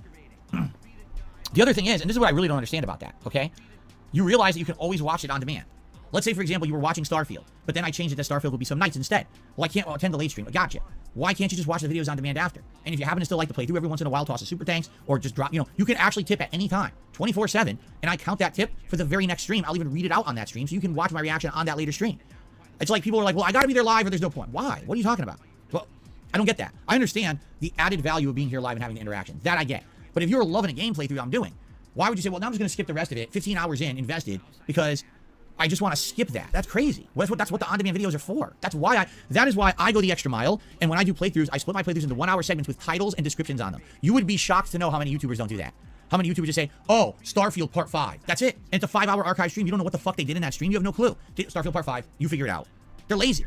I'm not like that. I go out of my way. So that way, when I put out these on-demand videos, you can follow them and watch them and figure out where you ended and what content's in each video. So let's say, for example, okay, this time I did Freestar Collective, but the next video I went to Neon and I did the missions there. Well, I didn't do Freestar Collective yet, but I'd like to see Neon. I've done that. You can just watch that video. I go out of my way to try to make this easy for you guys. And it blows me away when people say something like that. Like, you don't have to be here live for everything, you know?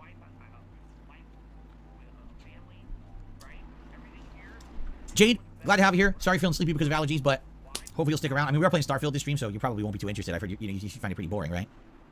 So anyway, Carliga, again, I'm not trying to shoot you down. I'm not trying to give you a hard time. I'm just telling you from my perspective, I get what you're saying, but I don't know why you'd want to miss out on a whole playthrough that's awesome because you can't be there live. You know what I mean? And again, I understand what you're saying. I know that the daytime streams are kind of where it's at most of the time, right? At the same time, I can't have every major game on a daytime stream, especially this busy gaming season. I'd be playing one new game a month, or maybe 2 a month. That'd be it. You know? Okay. Let's see here. More tips. Got a $1 tip. Someone literally didn't listen to anything I said whatsoever about Mortal Kombat 1 this morning, and I'm just going to ignore them. If you literally didn't listen and you had your fingers in your ears, I'm just not, you know, whatever. This I don't even understand. Jimmy James Jr., first of all, he tips $3. He says, play Lies of P tonight. The game has already come out on Game Pass. Did it? Why did it come out early? It was supposed to come out tomorrow. The 19th. Today is the 18th. So you're telling me it's already out?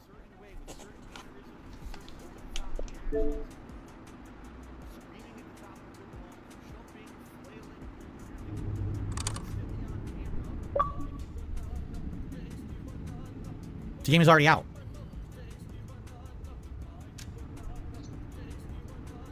Well, shit. I think we're playing Lies of P. I had no clue that it was fucking out. I thought it was tomorrow. It's out right now. It just booted. Well, I guess we're playing Lies of P. I had no clue. I guess that's what we're doing because I didn't know that. I guess we got... Hold the fuck on. Hold the absolute fuck on. Mister, I can't fucking change my schedule because I fucking told people I was playing this fucking game. I was all of a sudden just fucking pulling an audible and just fucking changing things on the fly. People were fucking asking him when I fucking did a random impromptu Street Fighter stream last Thursday, why did I not fucking play the brand new game instead? Mortal Kombat. People were wondering to him, why not just play Mortal Kombat instead on that Thursday because you fucking had the game available at that fucking time? And he says, I can't do that. I told my audience I was playing Mortal Kombat on Friday. If I played it on Thursday instead, my audience would miss that. And all of a sudden, people were fucking turned up expecting Starfield. Looks like we're not going to get Starfield because Phil, all of a sudden, out of the blue, was told that fucking this brand new game is available now. instead of tomorrow. And so he's going to play it right now instead of tomorrow like he fucking advertised. I'm fucking done with his bullshit. Gotta change everything. Shit. Well, hold on, because now I gotta change everything. Now we're all fucked up. Surprise, Liza P is out. Yeah, we're definitely doing that right now. You fucking hypocrite.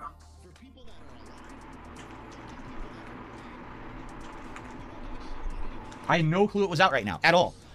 The only bummer is I now have to find a new thumbnail, because I don't have a Liza P thumbnail. Let me find a Liza P thumbnail quickly.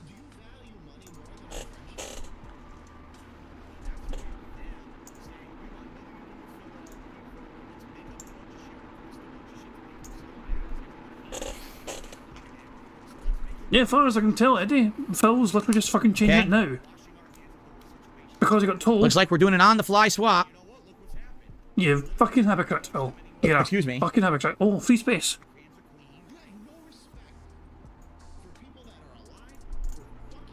There it is. We have a free space because Phil We Burke. changed it.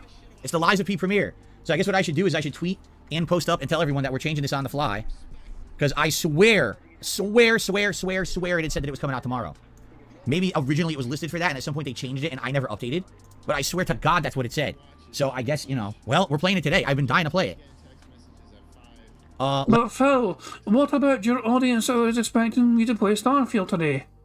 What about people that fucking might have said to themselves, I'm not going to fucking attend this stream today for Phil because I'm looking forward to attending tomorrow instead to see Phil play Liza P, the brand new experience. And then they're going to fucking turn up tomorrow and realise, oh wait, Phil's right, fucking played that day early. He changed his schedule on the fly. What about us poor fucking schedule loving freaks that fucking cannot fucking do a thing then fucking just follow schedule statistically like fucking Phil does? It's just, I mean, Phil is a big hypocrite because he fucking claims he can't fucking do things on the fly with us because it confuses his audience. But all of a sudden, he's like, oh yeah, let's fucking get rid of Starfield right fucking now. Let me make a post right now, everywhere, so everyone knows. Okay. I'm just gonna spam my soundboard, so I just fucking annoyed sounds. Yeah, exactly. Unexpected Souls-like stream with tons of salt. Probably. Again, I didn't even know what this game... Wow. Well, that's weird. I guess we're not having a nice, relaxing Starfield stream. Make the bad man stop.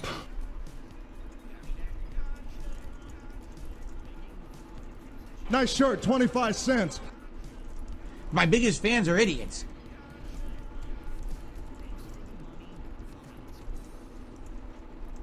Phil, you make me angry, I gotta pee real Phil. bad, so I can't just do it yet. Okay. Okay, hold on. Because I gotta post everywhere.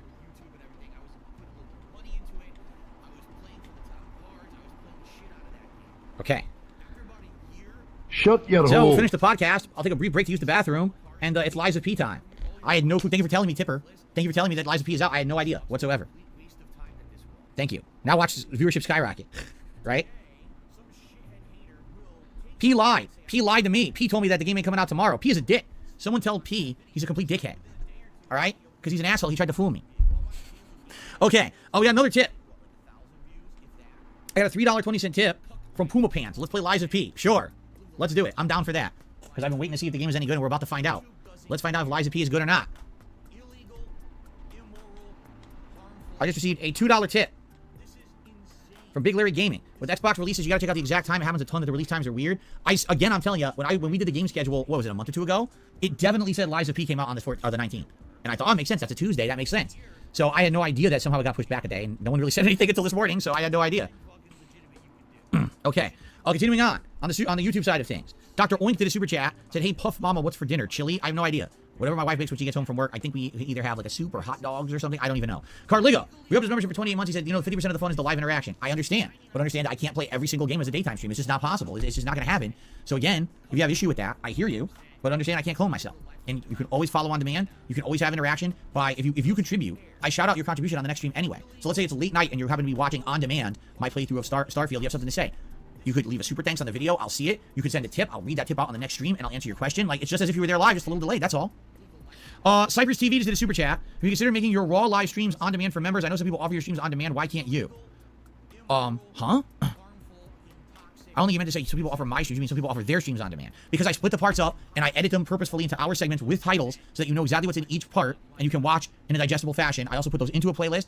It's basically different here than it is over on the React Show. Because here I already am putting every piece of content up that's on that stream in a separate video, in a playlist, organized nicely. You see? So, But you also if you're saying that people are there. offering my streams raw, that's completely against YouTube's terms of service. And let me know who it is so I can get them shut down. Because absolutely no one is allowed to just archive my streams raw. That's completely illegal. You're not allowed to do that. No one has permission to do that. No one should be doing that. It's different if it's someone restreaming and adding commentary and criticism. You cannot just raw cut and paste my fucking content. I'm not gonna let anyone steal it. So if you know people that are doing that, I'm taking it down. But if it's someone adding commentary, criticism, and stuff like that, that's allowed. You have to be doing that. You can't just fucking copy paste someone's content. That's illegal. Protect the raw fill at all cost. Thank you. Yes, let me know. No one's just going to steal my content, ripping it with no talent and no effort or anything. Listen, detractors have been raw restreaming me and doing commentary, making fun of me. I can't stop that. That in a court of law, a judge said as long as you're adding commentary or criticism to something, right, it's considered a transformative work. Yeah, that's basically why DSP reacts to the law to fucking this as well, you dumb son of a bitch. Because we're fucking making it transformative. I've turned this fucking shitty podcast of yours into a sort of fucking game of bingo. And even then, bingo's meant to be fucking chill, but you fucking drive me so fucking mad I can't fucking handle just your fucking inane, fucking nonsensical hypocrisy on a daily fucking basis. I fucking need another fucking vacation. I've only been back like less than a fucking week. I need to fucking get another break from this fucking cunt. Ripping a raw stream and posting it somewhere, even if you name it something different, that's not transformative at all. That will never hang in a court of law or on YouTube. You can't do that shit. So I'm just giving fair notice right now. If you're someone who's outright stealing my content or anyone else's like that, you're fucked. You can't do that. You don't have a legal leg to stand on. That's never been allowed. But if you're going to do, you know, transformative work, then more power to you. I can't stop you. Go for it. People have only been doing that for like 12, 13 years to me. And, you know, it is what it is. But no, you're not just going to steal my shit because you're a no-talent hack and repost it somewhere else. Fuck you. You're going to get shut down. Okay. So thank you, Cypress TV. And then Radical Jaws re-upped his membership, says, have you tried pesto sauce? I think I've had it on certain things. I never necessarily like had a whole meal with it, to my knowledge. But I've had it and I think it's tasty, if I remember what it is exactly. I think I've had a pasta dish with it once as a component, but I can't really remember.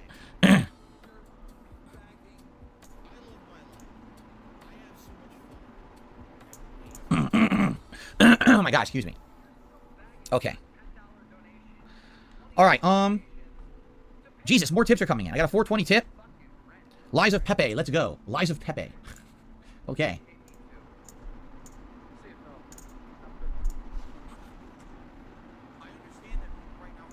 Alright.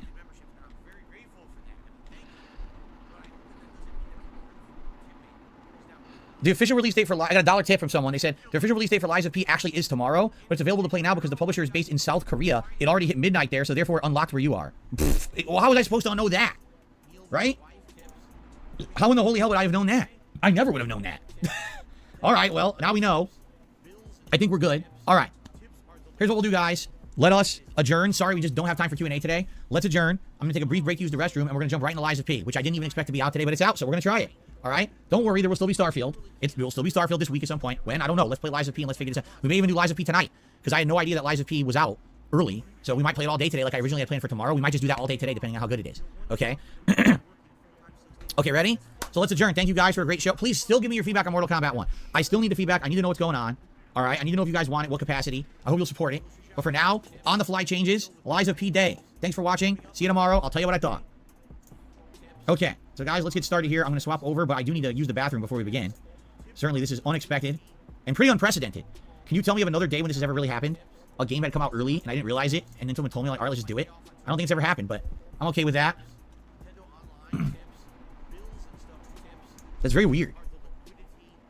All right, so now, of course, I guess we'll get rid of this. We probably won't need that, right? And honestly, the line overlay probably also, I got to change the color, because this was for Starfield. So we should probably change this back. Let's just do blue. I don't want yellow. Let's just change it to blue. Okay. All right. A quick break for me to use the restroom. I'll be right back, and then we'll begin. Okay.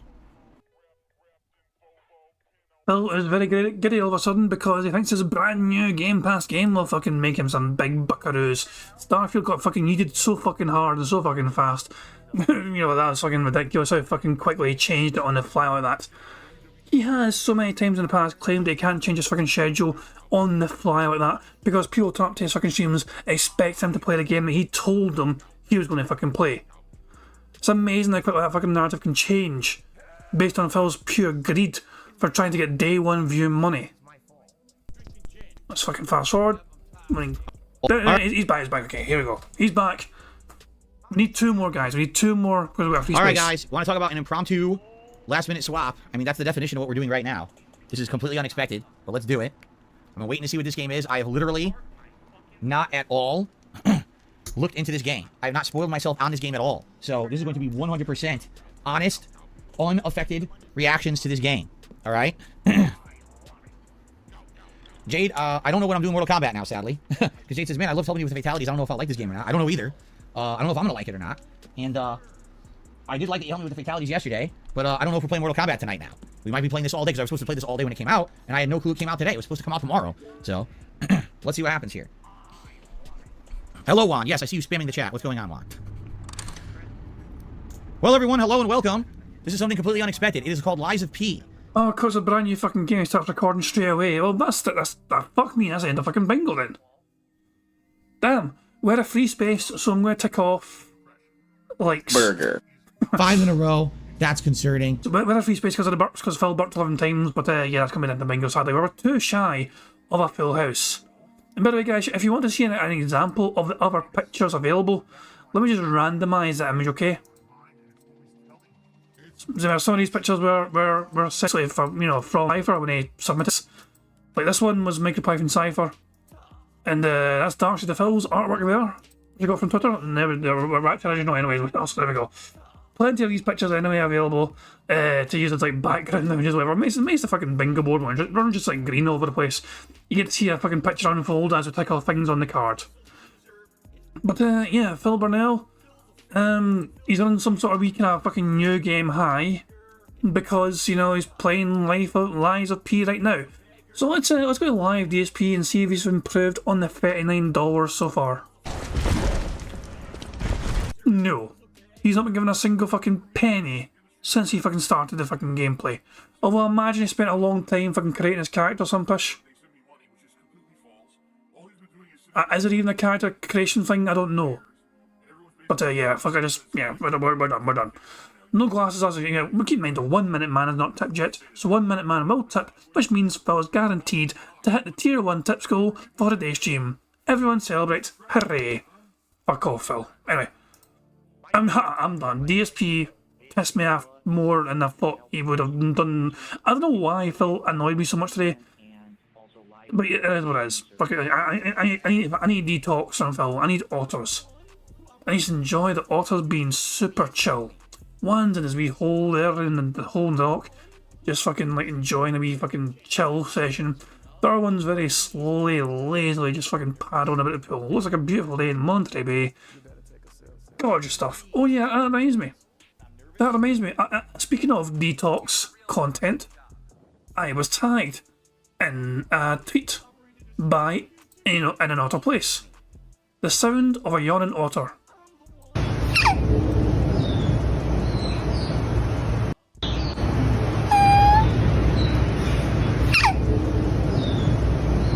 That is ridiculously fucking cute. Like that's like unbearably cute. That's like I'm probably diabetic now, kind of fucking sweetness overload.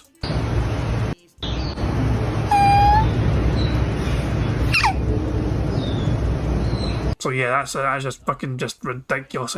On that wee adorable note, I think I'm gonna just call it quits and say I'm out of here for today's bingo antics. We're close to a full house, but sadly it was not to be. But yeah, there's always tomorrow. We're back tomorrow. So yeah, thank you once again, Otto Insane, for sending that wee video, that wee cute on Auto video, and it was fucking adorable. But yeah, I never forgot about that. I definitely fucking needed that today. After Phil's fucking stream, after Phil's annoying fucking antics today, this kind of stuff certainly does help detox. One more time.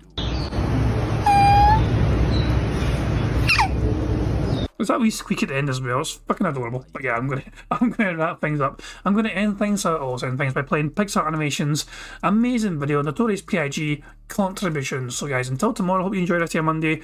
However you wish to spend it, and I'm gonna catch you all tomorrow for some more bingo antics. Feel free to join me if you so wish to do so. Until then, I'm out of here. Fuck Phil, he's annoying, and yeah, hopefully the game, this fucking brand new game kicks his arse. Feel free to check out other streamers, Meerkat, I think it's still alive. Raw Phil, Dark Days, Mother, all the usual suspects as well. So yeah, I'm out of here, guys. Have a good one. See you tomorrow. Peace out. On September 14th, a pre-authorized payment of $16.51 from PayPal.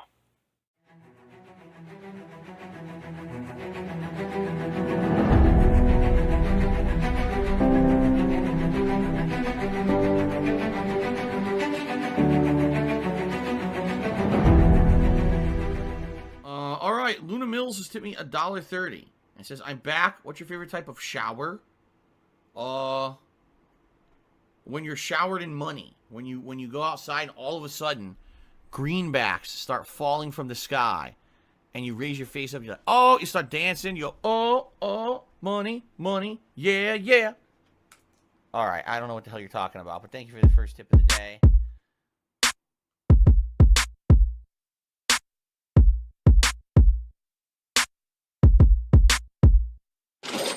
Money, money, yeah, yeah. Money, money, oh, money, money, yeah, yeah. Money, money, money, money, yeah, yeah. Money, money, oh, money, money, yeah, yeah. These contributions are mandatory. Money, money, yeah, yeah. Money, money, oh, money, money, yeah, yeah. Money, money, money, money, yeah, yeah. Money, money, oh, money, money, yeah, yeah. These contributions are mandatory.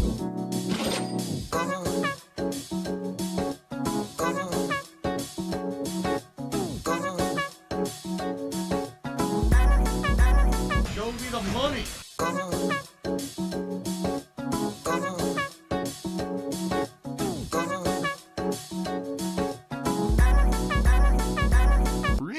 Money, money, yeah, yeah. Money, money, oh, money, money, yeah, yeah. Money, money, money, money, yeah, yeah. Money, money, oh, money, money, yeah, yeah. These contributions are mandatory. And it's gone, just gone like that, in an instant.